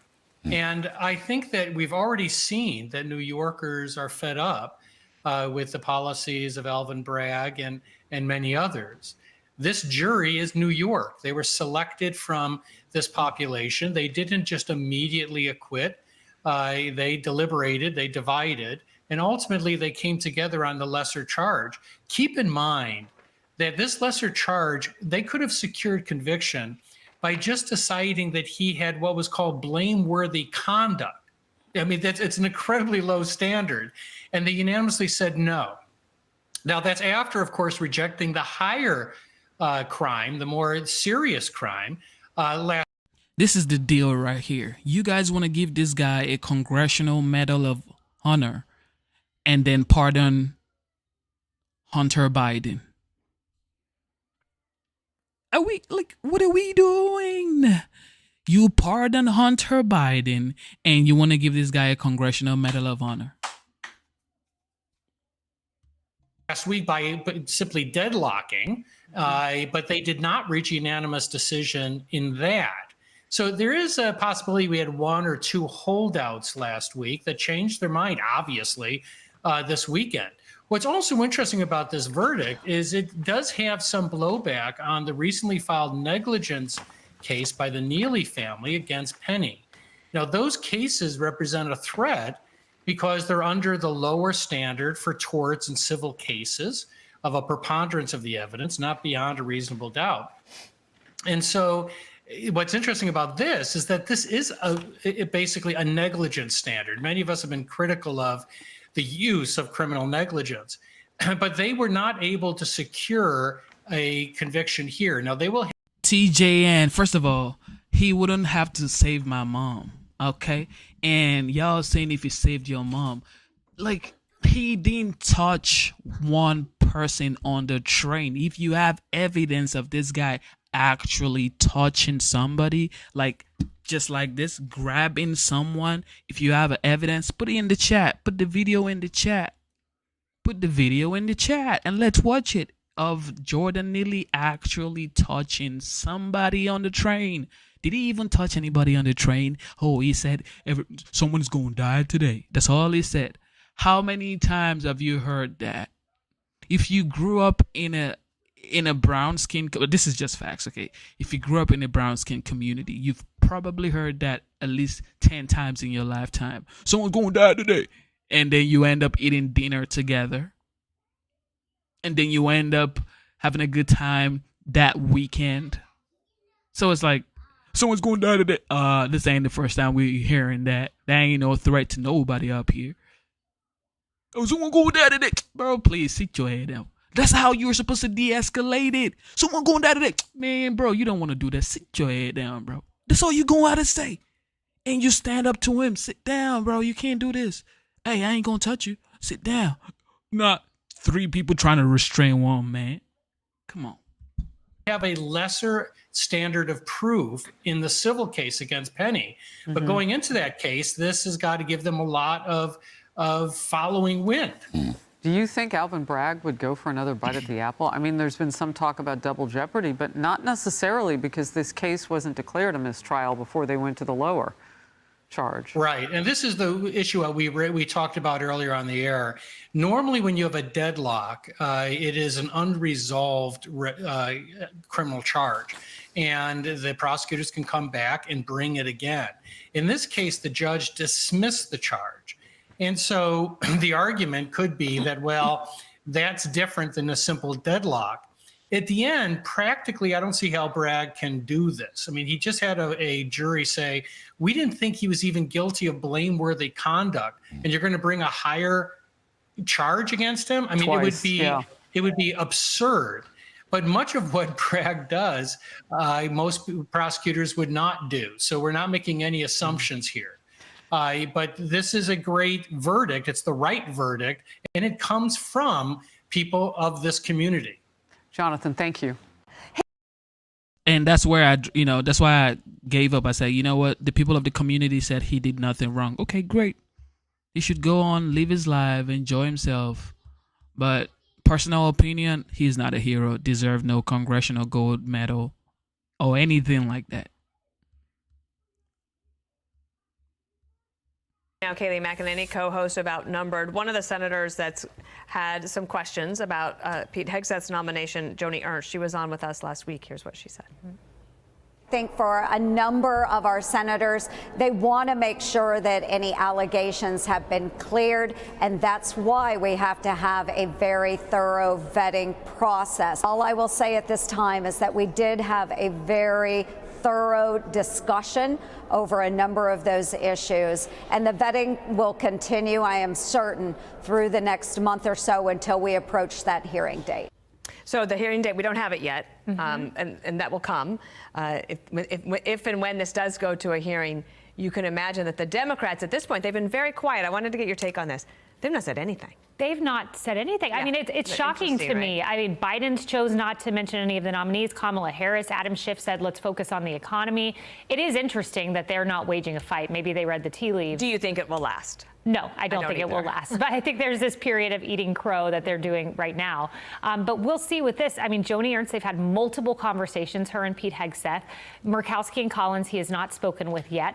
But notably, and this is what the Trump transition team points out, no one is a no vote. No. This isn't a Matt Gaetz situation where there are multiple no votes. No one has said we're at no. I think this gets to a hearing. I think Pete Hegseth gets through, and his very public-facing push has served him very well. Joni Ernst is going to have another meeting with Hegseth this week. She sent out an X last week.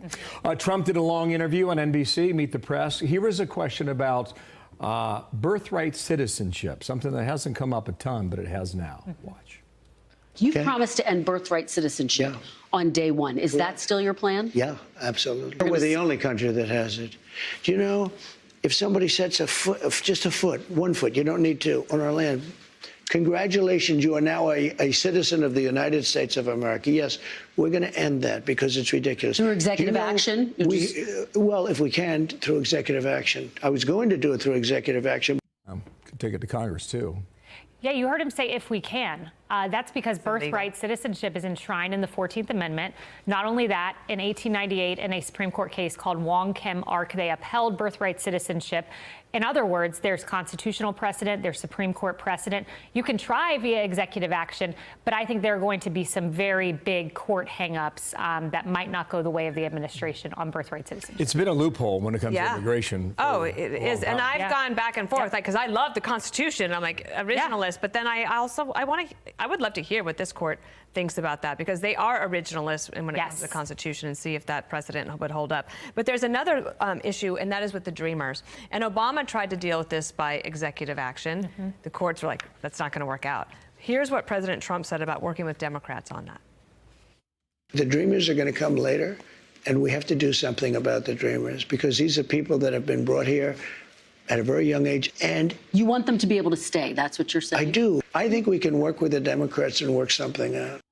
I mean, that would be pretty historic if he were able to do that. Absolutely, and I think he has the political will to do so. If you remember, going back to January of 2019, he offered Nancy Pelosi DACA in exchange for border wall funding. Trump has always had a heart for the Dreamers, wanted to make an exception here. It makes a lot of common sense the way he explained it. I think he's the guy who gets it done, and what great irony is that? Yeah. It's not Nancy Pelosi, it's not Obama, it's Biden, it's Trump that can get A lot this of fits and starts on this issue. Yeah. Others have tried and failed repeatedly. But he will make it a day one priority. NBC said a few Trump sources told them he's going to have at least 5 executive orders on day one. Stephen Miller is saying he wants a 2-pronged approach, tax cuts after immigration legislation. When you make it a day one priority, we'll see. It wasn't a day one priority last time because it was Obamacare. This time it's day one. Day one's going to be something else. Yes, it will. Yes. One thing I don't still get is Trump is now the president-elect, the 47th. Is still saying he has a concept of a plan when it comes to healthcare. He needs to bring the smartest people, put them in a room. He has Elon, RFK, Tulsi, JD, Vivek. He has all these smart men and women that can come together and set up a plan like a concrete plan when it comes to healthcare. That's still something that, I mean, during the debate when he said he has a concept of a plan for healthcare, in my mind is like, okay, great. I mean, he's not the president yet. He shouldn't spill all his sauce on the debate stage. And people were saying the same thing on the chat. However, now he is the president-elect, will be the president on January 20. So if he's still saying Obamacare is total BS, what is the plan to replace it? That is another thing that I'm like, okay, OG, we know you're the Don. We know you're the OG. We know you're a legend. We know. That ain't no question. Okay, that's not a question. This guy is the best for the economy, the best for foreign policies. If you're looking for someone who is going to give America strength, if you're looking for someone who is going to make peace through strength, that's the guy that you're waiting for, Donald J. Trump. However, it's like the healthcare system, you've been saying Obamacare is total BS. Okay, it is total BS. What's the next move? It will be. See you at noon. Yes. Great to see you, Thank Kaylee. you. Thanks for coming. All right, man. That's the only thing I have right there. Like, he should come up with a concrete plan and then let people know. As a matter of fact, that would actually be his legacy. If he can come up with something really affordable for all people, better than Obamacare, that would be Trump's legacy. He's already like a great legend at this point. But if he does something concerning healthcare where every type of people benefit from it, every type of people benefit from it, he's going to be remembered forever. At least for the next 20 years. Minimum.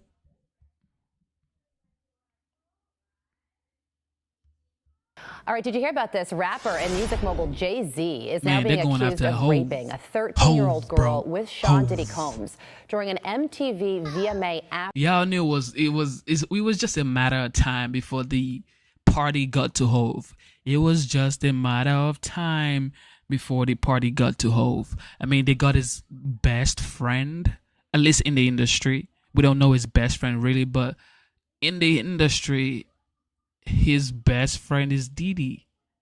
He's been seen with Diddy, partied with Diddy, associated with Diddy for years, at least 2-3 decades now.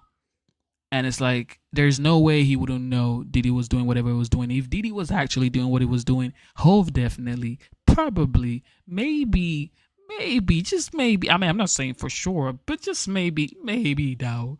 Hov probably knew. But now they're saying Jay-Z is accused of sexually assaulting 13-year-old.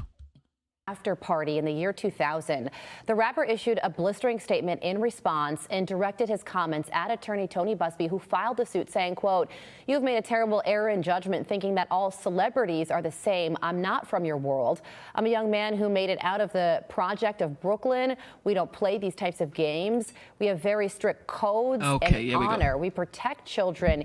Here we go. Exploit people for now, this is the thing. He's saying we protect children. I don't, what does that mean? If he was friends with Diddy and he's saying we protect children, what does that actually mean? I hope all of this doesn't take him down. I hope he comes out strong. I really never pray for anybody's downfall, okay? That's not me. I never pray for anybody's downfall.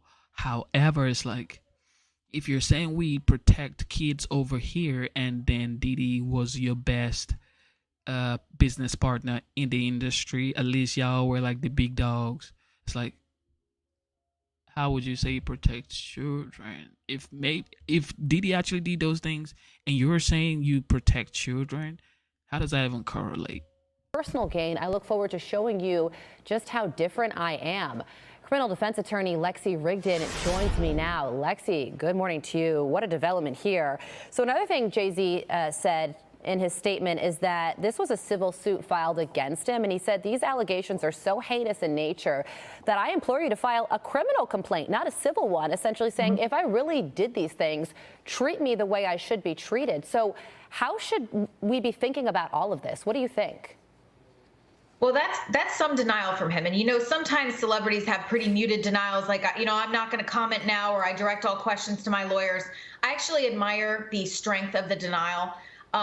You know, I think that there is at this point, there's no objective indicia of reliability to this complaint. Now, obviously, things are going to play out and we're going to end up learning more. But if you look at it on its face, it's a 24-year-old complaint. Very significantly, he was not named in the lawsuit in the first instance when it was filed.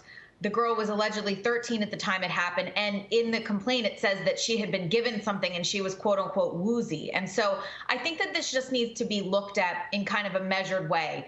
Unlike the media is treating some people in the media, you know, Pete Hegseth being one of them, where they automatically hear an allegation and they run with it. I think that this needs to be treated in a measured type of way. We don't need knee-jerk societal reactions. Anybody can make allegations against somebody, and people who are rich and famous are particularly targets. And so obviously I don't know what happened, but I think it just needs to play out, and you know, we need to give him the benefit of the doubt at this point. Well, that's what Tony Busby is saying. And so this federal lawsuit was originally filed in October. So interesting that we're only learning about this now. And then and this may just be a money grab situation, but this will be hard for Hov to get out of, in my opinion, because now that one person has started this, a lot of people are just going to keep coming out and say, yes, he did this. Yes, he did that to me. Oh, yes, he did this in 2005. A lot of people are going to keep coming out now because people's perception was Hov was untouchable. Like he was untouchable. But now it's like, maybe you're not untouchable. And that's what people are beginning to see now. And just like what happened to Diddy, everybody felt like Diddy was untouchable. Okay, man, you're untouchable, Diddy. But now it's like, oh shoot, he's not actually untouchable. That's what is going on with Diddy, with Hov right now. Now that this one person has brought the complaint against him, I'm guessing more would be coming out. Tony Buzbee responded to Jay-Z's statement by writing this on X. Since I sent the letter on her behalf, meaning the defendant, Mr. Carter has not only sued me, but he has tried to bully and harass me and this plaintiff. We will let the filing speak for itself and will litigate the facts in court, not in the media. A spokesman for the U.S. Attorney's Office in the Southern District of New York declined to comment on whether the office is pursuing this case. So what happens next? Well, who knows what's going to happen with that? I mean, we don't know if the feds are going to be looking into this. They may well be at this point. I think that there are people further looking into Diddy. I think there might be a superseding indictment coming and probably looking into the people that he's associated with himself. But this also may well be beyond the statute of limitations. So it really just depends. I mean, as it stands right now, I can't imagine that there's enough evidence to necessarily bring something, because somebody's accuser saying something happened 24 years ago without more evidence is probably not going to be enough. But then again, we don't know what evidence she has. So it really remains to be seen if this is actually going to be passed on to the criminal authorities or if they're working on it at this point. All right, so jury deliberations in the Daniel Penny case are set to resume today after the judge dismissed Penny's second-degree manslaughter charge, which carried a 15-year prison sentence. A jury is now being asked to consider a charge of criminally negligent homicide, which carries a 4-year prison sentence. Tell us what criminally negligent homicide is, and should Daniel Penny be worried about being found guilty of it? Well, criminally negligent homicide is that We already seen this one. He's already discharged and acquitted. So great for Daniel Penny. Congratulations to him. He ain't no hero though. This morning, rap mogul Jay-Z is denying allegations he sexually assaulted a 13-year-old girl alongside rapper Sean Diddy Combs. That civil lawsuit filed against Combs in October was amended Sunday to include Jay-Z. The accuser, identified only as Jane Doe, says she was sexually assaulted by both men at a Video Music Awards after party in 2000. In a blistering statement, Jay-Z accuses Jane Doe's attorney of trying to blackmail him. He said further, quote, "These allegations are so heinous in nature that I implore you to file a criminal complaint, not a civil one. Whomever would commit such a crime against a minor should be locked away. Would you not agree?" He added, "My only heartbreak is for my family. My wife and I will have to sit our children down, one of whom is at the age where her friends will see the press and ask questions about the nature of these claims and explain the cruelty and greed of people." Joining us now, Joey Jackson, CNN legal analyst and criminal defense attorney and former prosecutor. There's a lot to unpack here. Joey, I want to start with just the statement from Jay-Z, which is so forceful in its denial. I just read a teeny part of it. It's long, where he says that they should file a criminal complaint. Is that even possible at this point? So based on the allegations, Jessica, good morning. Good to see you.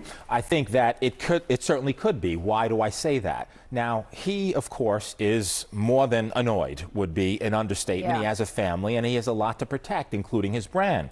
But to the extent that he's saying, hey, come after me criminally, that could be likely. Why do I say that? Because rape in New York, and what's alleged in this complaint, is forcible compulsion. What that means in English is that it's saying that he held her down, raped her, and that, of course, the allegation is that Mr. Combs did the same thing. And so if those facts are actually accurate, it would require an investigation by prosecutors. And if true, right, you could pursue it criminally. Now, with respect to the evidentiary value, yes, it happened 24 years ago, right, more than 24 years ago. But in the allegations, there's a few things. Number one, there's allegation that another celebrity was present at the time, right, in addition to other people. Number two, there's the claim by the victim, right, that she left, that she went and she was seen by a gas attendant who saw her in distress. Number three, that she phone called her dad, who showed up, the 13-year-old, and now removed her. So civil complaint, simply allegations, needs to be proven in a court of law, but if true, it could rise to the level of criminality, and, you know, we'll see what happens or if the DA looks and investigates. So what happens now?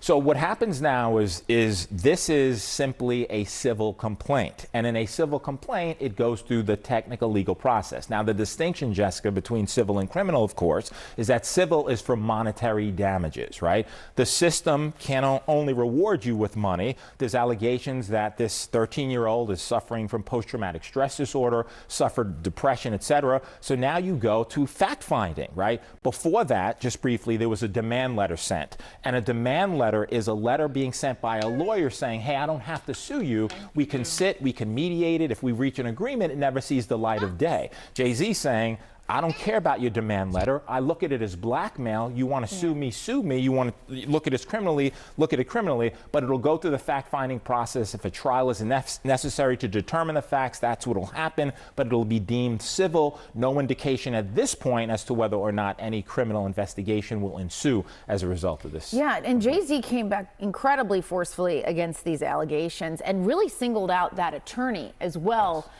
for being, I'm paraphrasing here, but greedy, saying he's out to get money, and calling that letter essentially blackmail. Yeah, and in addition to that, Jessica, also suing the attorney, saying he's intimidating him, harassing him, etc. Now, demand letters are not new. What lawyers do is they send them out as a matter of protocol and practice so that you can expedite the process. At the same time, there's certain ethical standards that you have to use, and you have to have a good faith factual belief that this is true. Now, you can argue this complaint was filed in October, right? Could have mentioned Jay-Z then. You didn't. Why? It was amended now. Yeah, that's true. Like, when this old complaint was filed, you didn't mention Jay-Z. Why?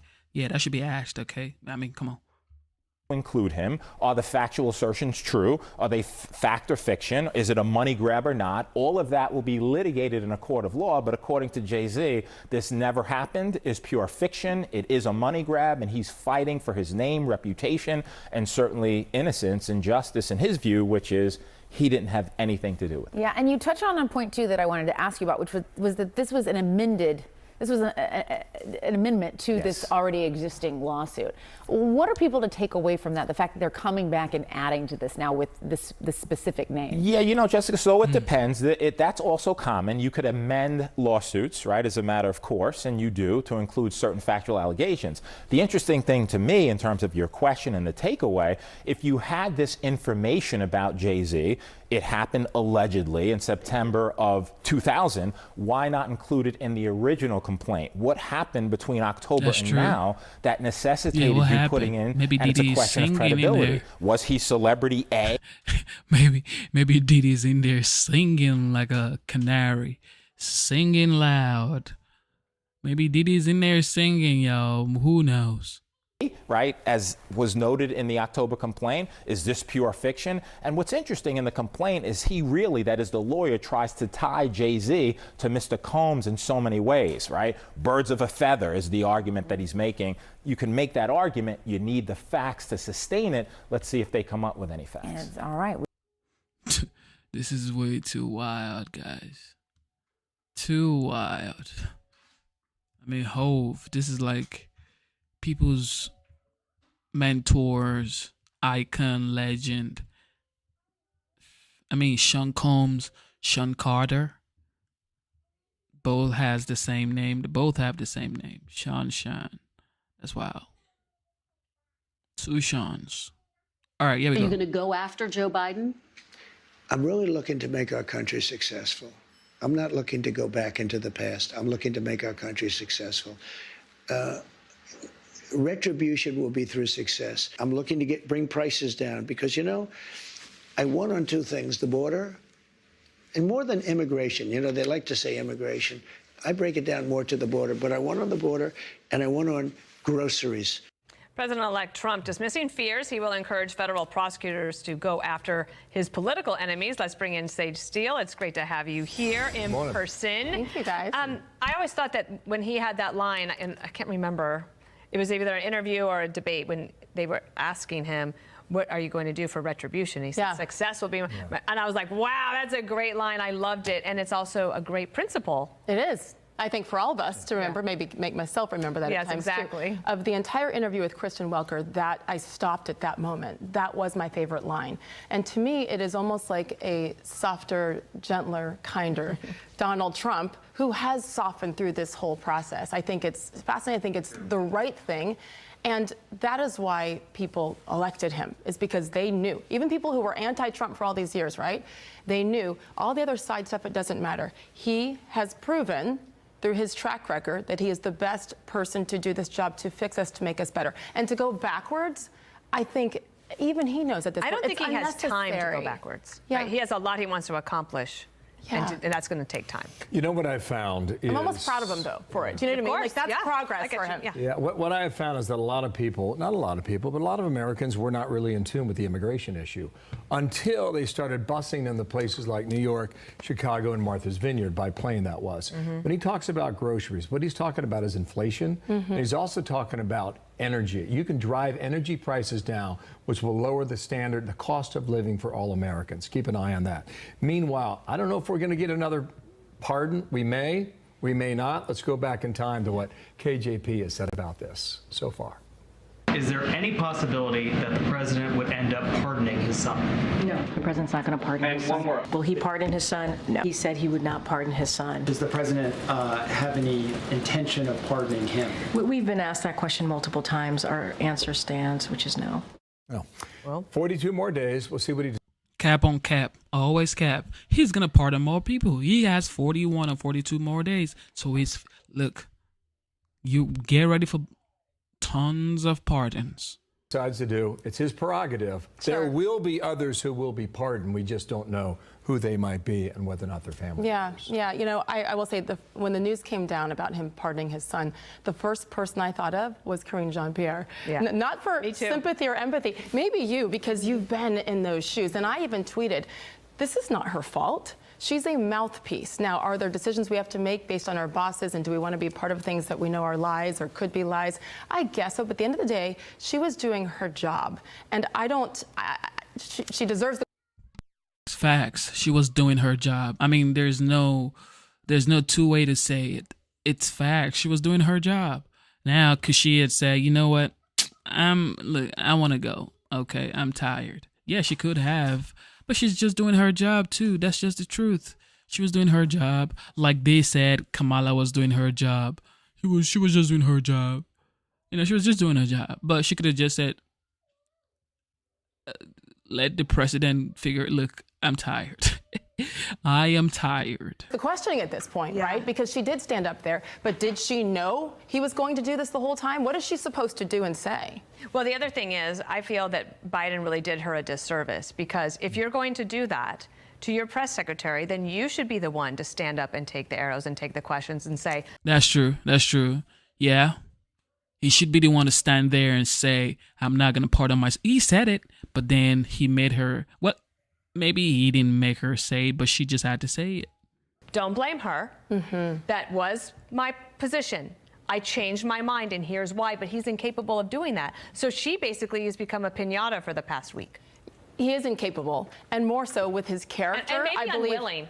That's what I was going to say. The character, this part, he's unwilling, and that's the key, and that's why they lost. Sage, same for coming in. Thanks for having me, guys. Come She's back, going to okay? Nashville. There we go. Safe travels. Thank you, Sage. Nice to see you. Thank you, guys. Okay. Good What's to be in next, person. Sam? Yes, sir. Thank you for tuning in to the live stream. You know what time it is. It is your boy, Genesis. Smash the like button, double tap your screen, subscribe to the channel. And, of course, thank you for tuning in. What is going on right here? Join me now with more on President Trump's upcoming... We've seen that. Okay, so here is the update on... Give me a moment.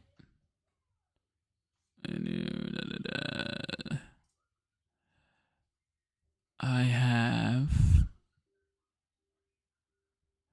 probably have 3 more videos for us to talk about, and that would be it. Wait. Okay. Let's do this one.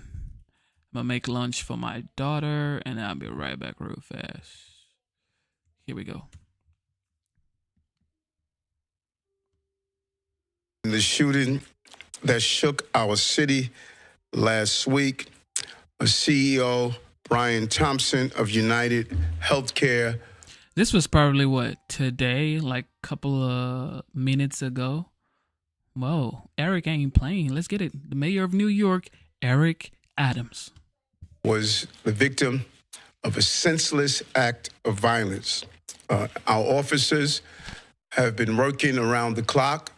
Many of them did not go home to pursue this individual. It was crucial that we were able to remove him off the streets of America, and we were going to seek him out no matter where he was at the time. And so this is a strong person of interest. The police commissioner and chief of detectives will go over where we are right now in the investigation. He matches the description of the identification we've been looking for. He's also in possession of several items that we believe will connect him to this incident. How did we do it? Good old-fashioned police work. The chief of detectives and the police commissioner made the decision to release as much of a photo that we had at the time. We sent it across the country, and someone, a McDonald's employee, did something we ask every American to do. If you see something, say something, but most importantly, do something. And they did. And because of that, we believe we have a strong person of interest to deal with this case. I want to now turn it over to the police commissioner of the city of New York, Commissioner Tisch.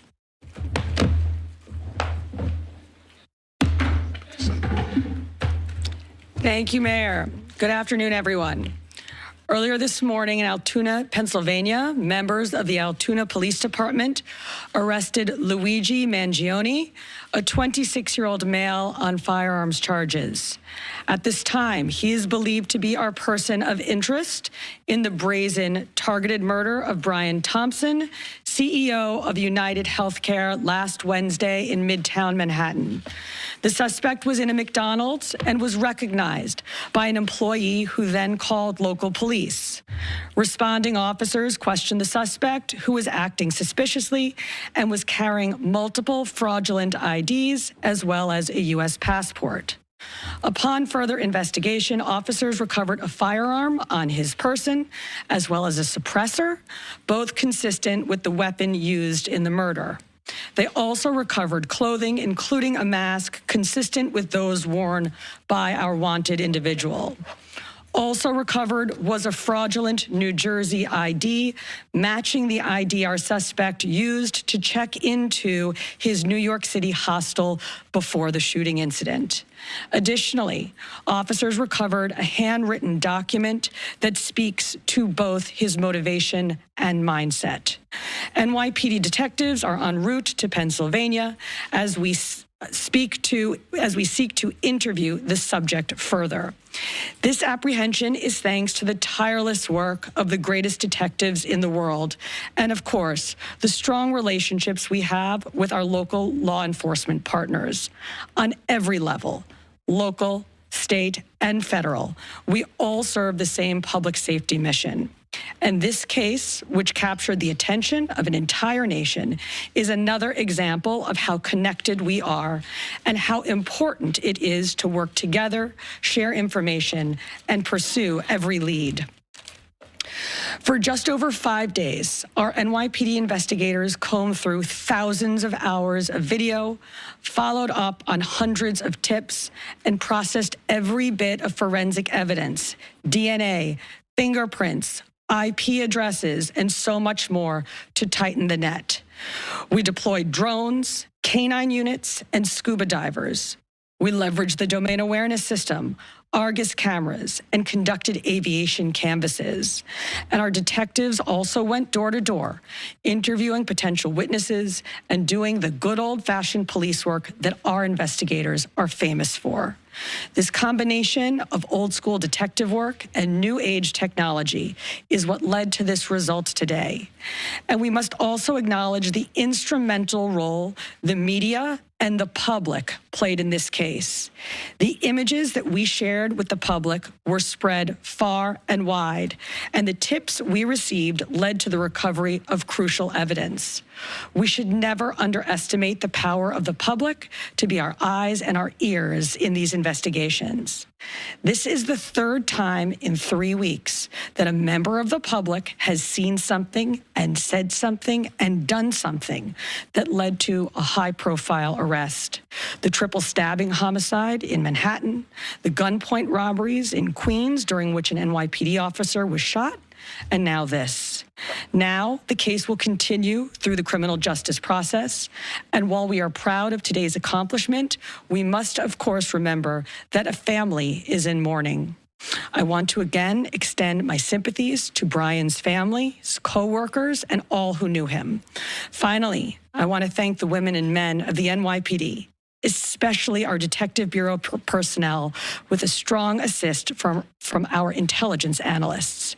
We also thank the SAC of the FBI's Criminal Investigative Division, Leslie Rodriguez-Bekshies. And I want to commend the staff of the Manhattan DA's office, and especially DA Alvin Bragg. He has been working with us 24/7 on this case, and I am incredibly grateful for his partnership. I'll now pass it along to our great Chief of Detectives, Joe Kenny, who will provide additional information. Chief. Thank you, Commissioner. Good afternoon. As the Commissioner stated earlier, a male was taken into custody today in Altoona, Pennsylvania this morning. He has been identified as Luigi Nicholas Mangione. He's a male, 26 years old. He was born and raised in Maryland. We know he has ties to San Francisco, California, and his last known address was Honolulu, Hawaii. He has no prior arrest history in New York. Members of the NYPD Detective Bureau are currently traveling to Pennsylvania with members of the Manhattan District Attorney's Office to interview this subject. This case was brought to a successful conclusion based on the coordinated effort between numerous NYPD units, including the Intelligence and Counterterrorism Bureau, our federal partners at the FBI, the Manhattan District Attorney's Office, and of course, members of the Altoona Police Department in Pennsylvania. On Thursday, one day after this crime was committed, the NYPD released a photo of the shooter in this case. This picture was obtained by the NYPD during one of their extensive video canvasses. We took that photograph and we asked for the public's help in identifying this subject, and the public responded. Hundreds of tips began to pour into our hotline. Each tip was investigated thoroughly, and we began to release additional photographs as they came into our possession. The NYPD provided these photos to numerous media outlets. Local, national, and international outlets released the photo via television, print, social media, and online content. Luckily, a citizen in Pennsylvania recognized our subject and called local law enforcement. Members of the Altoona Police Department responded to the call, and based on their investigation, they notified the NYPD. This investigation is still active and ongoing. Thank you very much.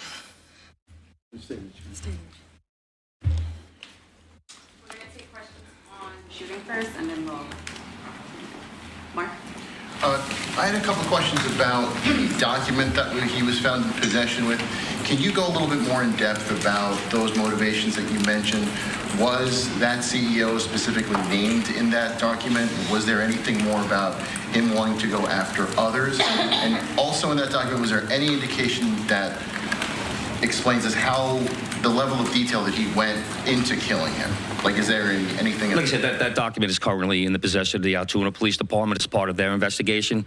But just from briefly speaking with them, we don't think that there's any specific threats to other people mentioned in that document. But it does seem that he has some ill will toward corporate America.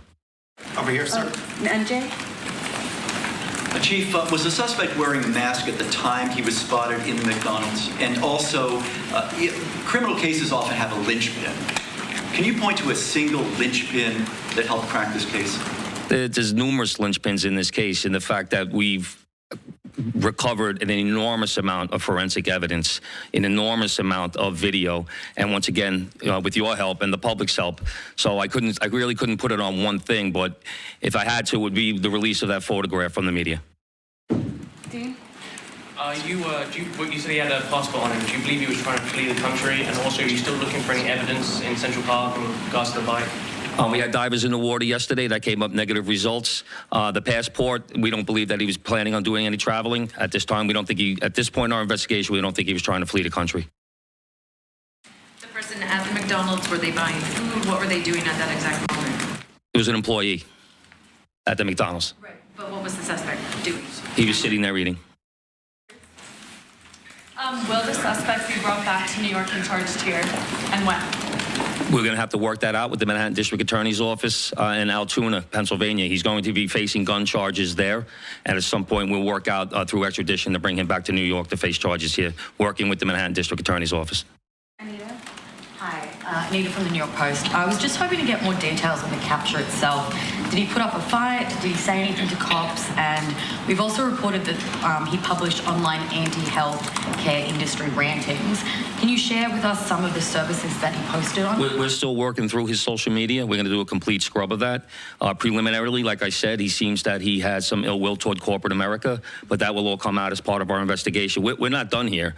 We're still going to be putting this together. We're still going to be working very hard to bring this to a successful conclusion. And the capture itself, did he put up a fight? Did he say anything to police? I don't have that information. Oh, sorry. Can you elaborate on how he got there, the path he took from Port Authority and on the George Washington Bridge to Altoona, PA? Same thing. This just happened this morning. We'll be working, backtracking his steps from New York to Altoona, Pennsylvania. I was going to ask if we knew anything, if he took a bus to Philadelphia first and then somehow got to Altoona. But We're still working on that. We're still working through that. Britain. Is there any indication that anybody else was helping him from the inside, as far as tracking the CEO's movements? Once again, we're still working this investigation very hard. It's not at its conclusion yet. That could come out during our investigation, but as of right now, we have no indication that that took place. Chief, did he have any weapons or anything like that with him when he was arrested? He was in possession of a ghost gun that had the capability of firing a 9mm round and a suppressor. Can you get into a little bit about the technical aspects of the investigation? I know you deployed an unprecedented amount of technology. You also activated the Sentry program through Intel. Can you talk about how that is going to play into actually building the case as far as cell phone and all of the other technical aspects of what you've done? In this case, it really came down to technology was the use of drones in Central Park, and really comes down to the video canvas that we did. We used every source of video that we could collect, hundreds and hundreds and hundreds of hours from hundreds of sources, and that helped bring this to where we are right now. The gun is it believed to be the gun used in the shooting? And there was some talk that it was a veterinarian type gun. Is that accurate? No, as of right now, the information we're getting from Altoona is that the gun appears to be a ghost gun.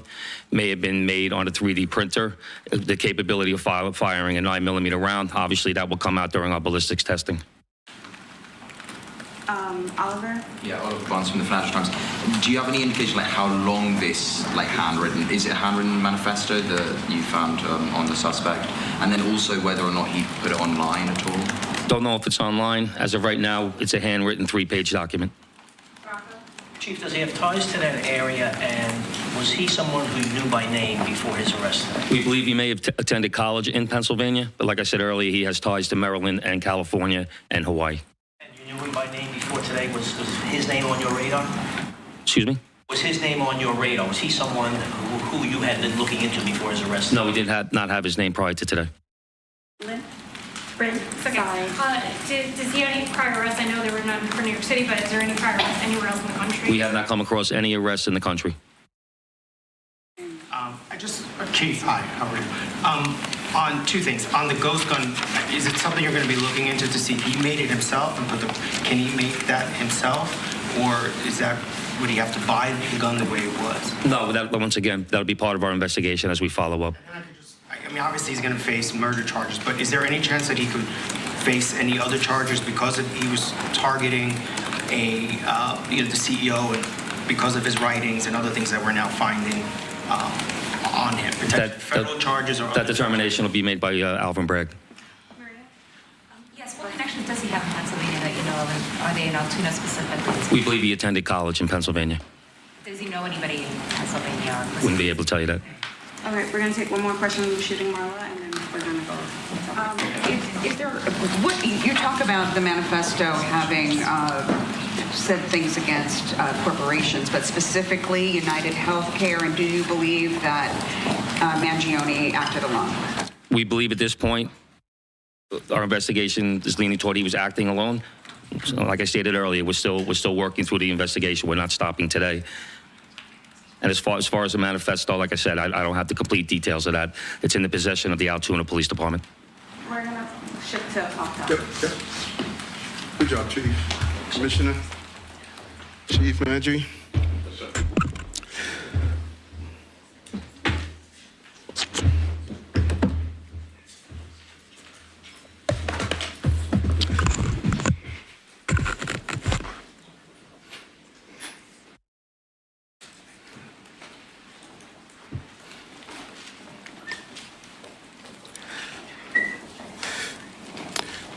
Again, great job by the New York City Police Department. In certain aspects of this investigation and the crime itself is something that we have been zeroing in on.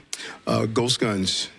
We have really talked about this since the beginning of the administration. They could be made on a 3D printer, and they are extremely dangerous, and we must do more on the federal level to clamp down on the availability of ghost guns. And it just really leads into just the top headers of what we did last week and what we're doing this week. This week is all about public safety. Public safety, I've stated over and over again, is a prerequisite to our prosperity, and we're going to continue to make this city a safe city. It's the safest big city in America, but anytime you have a crime of this magnitude, it shocks us, and it really has a major impact on the perception of crime in this city. This crime has continued to go down. We're going to continue to do what's needed. Today we announced an Every Block Count initiative, and the blocks that we identified since October, they have not had one shooting or one shots fired job that came over. We're going to add that on to our Community Link operation that has resulted in over 1,000 operations in over 7. Thank you for tuning into the live show. You know what time it is. It is your boy Genesis. Double tap your screen, subscribe to the channel. Okay, look, this has happened, and they got the guy. They got the guy. Everything looks like it's gonna be coming to an end soon, but they're not showing us what the guy looks like in real life, not the pictures and the mugshot they got. But we're gonna let the officials do their job, I guess. We're gonna let them do their job, but you know, the people are gonna see his face soon, but they're still he's still going through questioning and all that stuff. So, yeah. All right. I'm still making lunch for my baby. All right, let me see what else we got. Let's do this one.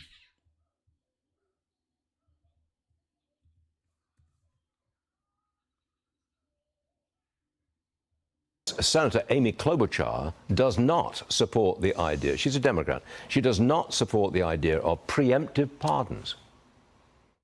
I am not a fan of these. I didn't like the pardon of the president's son. I didn't think that was prudent, but I also am very concerned about this idea of the preemptive pardons. I am, of everyone, very concerned about what Trump is going to do with this Justice Department. So this is, you know, the president has this power. I would prefer that we actually Trump abused this pardon power. I think that we should have pardon reform. It is a right of these presidents. All right, the powerful chair of the House Oversight Committee, James Comer, joins me now. Congressman, what do you make of preemptive pardons for people who may be Trump's future targets? Well, preemptive pardons are corrupt by nature. It doesn't matter who the president is. But you look at Klobuchar and the other Democrats who are finally coming out of the woodwork criticizing Joe Biden and his family's influence peddling schemes and criticizing the pardons. Where have they been for the last year and a half? That's my question to them. Now, of course, they're concerned with Trump. But you look at Trump, he ran his campaign in a transparent manner by saying he felt like not only he, but many of his supporters were unduly harmed by a weaponized Department of Justice. So I think that what Trump is talking about doing with respect to pardons, he's been very transparent with the American people about it. I don't think the American people are going to be surprised. Whereas Joe Biden told the American people he would not pardon his son, and we all knew that he would pardon his son.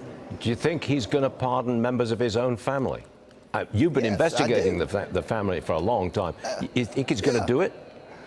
Absolutely, he's going to do it. Look, that family took tens of millions of dollars from our adversaries around the world and never paid a penny of taxes on it. They violated the Foreign Agent Registration Act. According to 6 different banks, they were money laundering.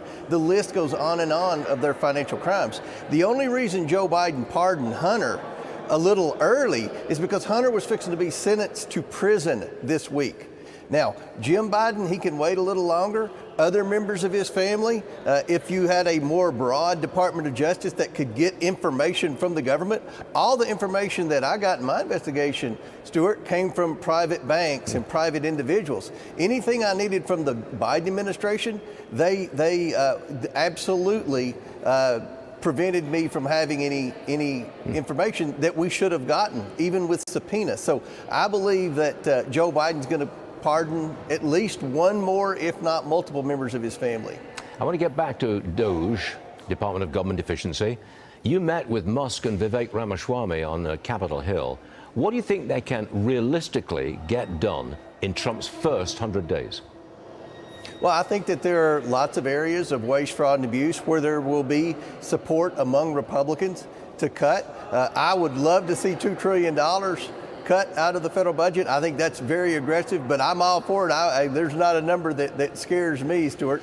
But there are a few members that they've been in Congress decades and they've never voted for a single cut of anything to my knowledge. And it was funny, you had the progressives on there. They've never, cut isn't even in their vocabulary. So, but I'm confident that they can focus on rules and regulations that are costing taxpayers hundreds of millions of dollars a year. And I'm very optimistic that DOJ is going to be successful. A lot of people are criticizing DOJ. Well, I'm glad there's somebody in an administration that's willing to step up to the plate and actually make tough decisions. I'm going to work with them, and I know my House Oversight Committee is going to work very closely with them, and hopefully we'll be able to see significant savings in taxpayer funds that are wasted up here every day. Congressman James Comer, thank you very much.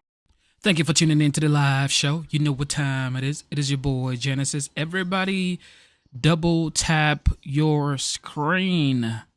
All right? Everybody watching right now, double tap your screen. You should see something like this come up on your screen, which is a thumbs up, which will automatically give this video that you're streaming a like. Okay, so everybody double tap your screen. And for some reason, my mic is sharper. I like it. Because I changed my camera. Well, I'm streaming both ways, vertical and horizontal. And I also bought some stuff. So it's like, maybe that's why it's helping the mic. I don't know. But everybody double tap your screen and let's get the likes up. With that being said, we're going to end it on this note. The Vice President of the United States, Vice President Harris, gave a speech at the Tribal Nations Summit at the Department of the Interior. You ready to have a good time? Kamala, ladies and gentlemen, I present to you Kamala Harris.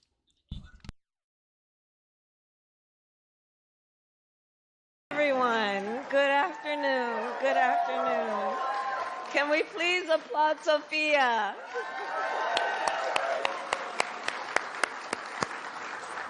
This is why we know the future is bright, right? Please have a seat. Please have a seat. Well, I want to thank everyone for your leadership, for your long-standing friendship, and for the work we have yet to do together. Let me say it is so good to be with Secretary Deb Haaland, who has been an incredible leader, as we know, and such a powerful fighter, and a dear friend and colleague to me. So I thank you, Deb, for all that you do. And to all the leaders who are here today, including all the leaders from California who I've worked with over the years on so many important issues, from protecting the rights of Native children to fighting for the safety of Indigenous women to conserving Native land.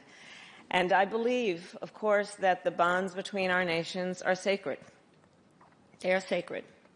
And that the federal government has a duty to safeguard and strengthen those bonds. A duty to honor tribal sovereignty, to ensure tribal self-determination, and to uphold our trust and treaty obligations. And I will always fight to build a future of opportunity and dignity for all Native people and all Native communities. As Vice President, I have had the honor to meet and work with thousands of Native leaders, from young leaders at our extraordinary tribal colleges and universities, to advocates fighting to protect Native votes and voting rights, to union workers in Arizona and Native small business owners from across the country. And here's what I know to be true.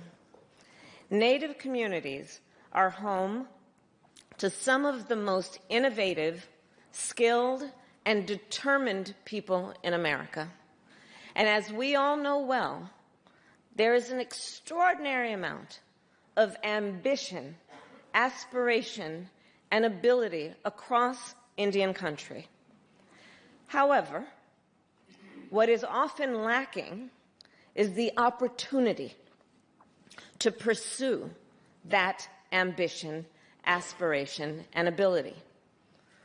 For far too long, the federal government has underinvested in Native communities, underinvested in Native entrepreneurs and small businesses, and underinvested in Native hospitals, schools, and infrastructure, which is why, over the past 4 years, we have made it a central priority, and it will remain a central priority to address these historic inequities and to create opportunity in every Native community. Take, for example, our work with Native small business owners. We know that one of the biggest hurdles to Native entrepreneurs is having access to capital. It's one of the biggest challenges. It's not for lack of a good idea, for serious work ethic, for a plan that actually would benefit the community and meet a demand, but it's access to capital. On tribal land and in many rural areas, the nearest bank is sometimes more than 100 miles away, making it more difficult for folks to get the resources and support that they need to start and grow a small business, which is why I have worked to expand access to capital since I served in the United States Senate, and as Vice President have made sure we invested over $1 billion in Native community banks, banks run by people who live in the community and understand and are in the best position then to understand the needs of the community, the capacity of the community, in a way that in particular other banks may not. And the impact of that approach is profound. As just one example, soon after taking office, I spoke with Anna LeBeau, a member of the Omaha tribe, and we had an extensive conversation. I reached out to her, and she understood that basically as an executive director of a Native community bank in South Dakota, that the entrepreneurs in the community, many of them just were not being recognized by those who could invest in their work and in their growth. We talked, for example, about entrepreneurs in the community who make traditional quilts. and the challenges that they often face in securing loans, as big banks often don't fully understand the culture and therefore don't understand the value of the product or service, don't understand the demand, don't understand the need, just don't understand the culture. But community banks do. And today, Native community banks are using the $1 billion that we have given them to support Native entrepreneurs, to create jobs, and to generate economic opportunity across Indian country. In Native communities, we have also addressed inequities in health care, which we know is a long-standing issue. And we have done it with a belief, and I strongly believe, access to health care should be a right and not just a privilege of those who can afford it. That this is a matter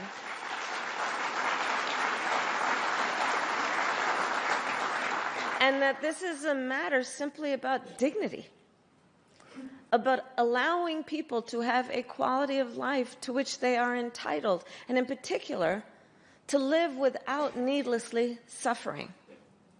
Nearly 3 million people rely on the Indian Health Service for medical care. In some communities, IHS hospitals and clinics are the only place that folks receive medical care.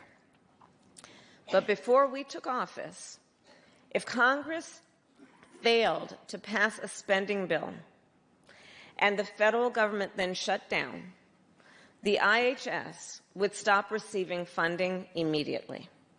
Many of you here know that. And when I was in the Senate, you called me to make sure I was clear about that.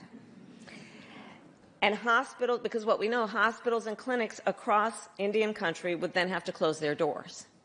I worked on this issue then, thanks to a lot of the leaders here, when I was a United States Senator.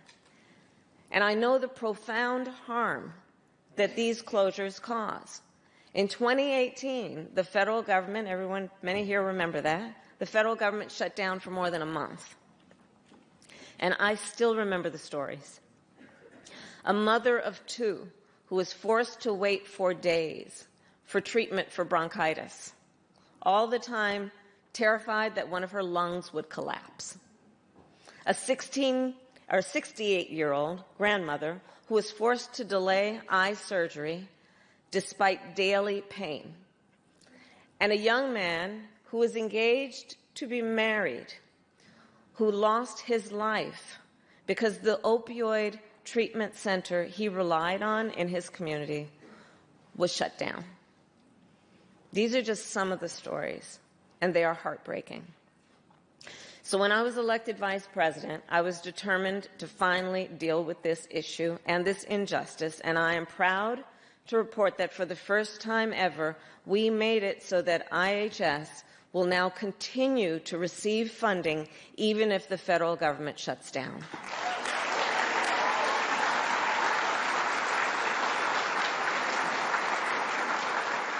Which, of course, means that no matter what happens, people will continue to get the care that they need and deserve. It's just a matter of dignity and what is right. And to improve health care across Indian country, we have also taken on the issue, and again, there are so many leaders here who have been doing this work, to take on the issue of maternal health. Women in America die at a higher rate in connection with childbirth than women in any other so-called wealthy country in the world.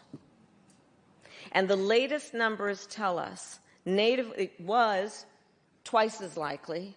The current numbers are that Native women are 3 times more likely than others to die in connection with childbirth. 3 years ago, this very month, as vice president, I challenged every state in our country to address this crisis. And in particular, I challenged them to extend postpartum coverage under Medicaid from a measly, what they were doing, 2 months to 1 year. I am proud to report that whereas when I issued the challenge, and I was pretty shameless about it, I really challenged them, right? Like I was in their face about it. When I first did it, only 3 states had Medicaid coverage postpartum beyond 2 months. As of today, 46 states offer a full year of postpartum coverage, right? And there are so many leaders in this room that are behind that work, and I thank you. So, and by the way, those stats tell us that it includes, of those 46 states, every one of the 10 states with the largest Native populations. And so, of course, the leaders here know what this means. It means that now there are thousands more Native women who have access to a full year of care, from vaccinations to checkups to postpartum depression screenings. It makes a difference. And all of this to know what we, again, must always do: fight for the dignity of all people. To create a future of opportunity and dignity, we must also make sure every person has the freedom to drink clean water and breathe clean air. Tribal nations and people have served as responsible stewards of our environment and natural resources for millennia. The original leaders. And over the past 4 years, we have then made it a priority to make sure you have the resources to continue your important work of leadership. As just one example, last year I visited the Gila River Indian community in Arizona. And I was, by the way, the first, well, there was never a president to do it. I'm the first vice president to ever do it in history. And at Gila River, Governor Stephen Lewis, is he here? I thought that was you. Hi. Governor, it's good to see you. Thank you. Thank you. Thank you. It's good to see you. And we had such a wonderful visit, and the governor and I toured the site of a new clean water pipeline. And for those who haven't seen it, it's really a sight to see. It's really a sight to see. The project was proposed by Native leaders and created jobs for Native workers, and the project will reduce the impact of drought and provide a new source of water that Native farmers can now use to irrigate their fields. The Gila River Project is just one of the thousands that will be supported and backed up by our investment of nearly $2 billion in Native-led climate projects to help clean up pollution and build reliable, clean energy and adapt to extreme weather, all of which will help protect Native communities for this generation and for 7 generations to come. So I will end with this. A few minutes ago, I had the privilege to meet with a group of extraordinary young Native leaders. Where are you guys? I know you came in here. Stand up, please. Just, you have to stand up. Come on.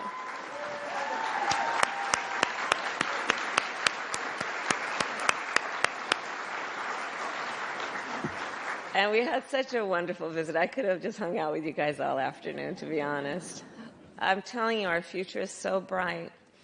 And I said to these leaders a few things. I mean, you know, this is just, I guess, for all of us culturally, we lecture. I lectured them. I told them what to do. I gave them advice they didn't ask for. And one of the things I said to them is that your leadership and your voice is so important, and we are so proud of you. And I said to them something everyone here knows. You know, you may many times, you will many times, be the only one that looks like you in a room. Be it a boardroom, a lecture hall, a meeting room, a congressional hearing. You may be the only one that looks like you in that room. But you always remember you are not in that room alone, that we are all in that room with you. And that when you walk in that room, we expect and demand that you will walk in that room chin up, shoulders back, carrying the voices of all of us who are so proud that you are there and are counting on you to lead. And I see in our young leaders such incredible potential. I see purpose. I see determination. I see ambition, which I applaud and must always be applauded. And here's one of the things I love most about our young leaders. They are rightly impatient. Here we go. They are not waiting for someone else to lead. They are prepared to lead.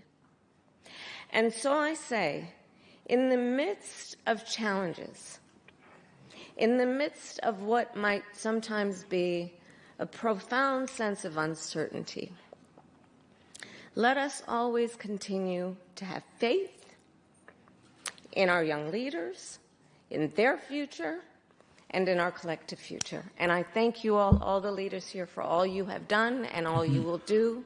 And let us continue to fight for the opportunity and the dignity of all people. May God bless you, and may God bless the United States of America.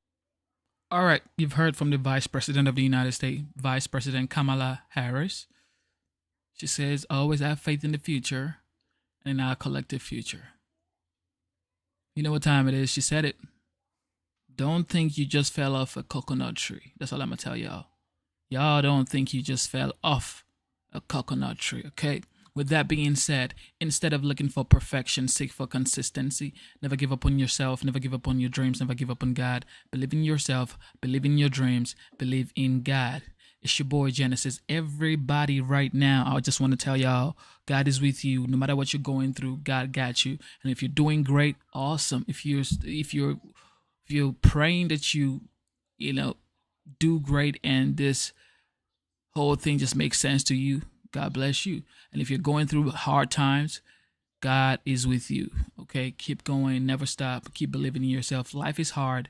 However, you are stronger and you can take it. Okay, you can take it. I promise you that. You've taken everything that has come your way all these years. Okay, so take it.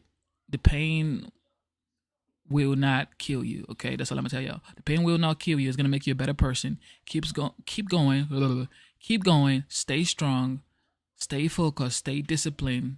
And I'm praying for you, man. I'm praying for you.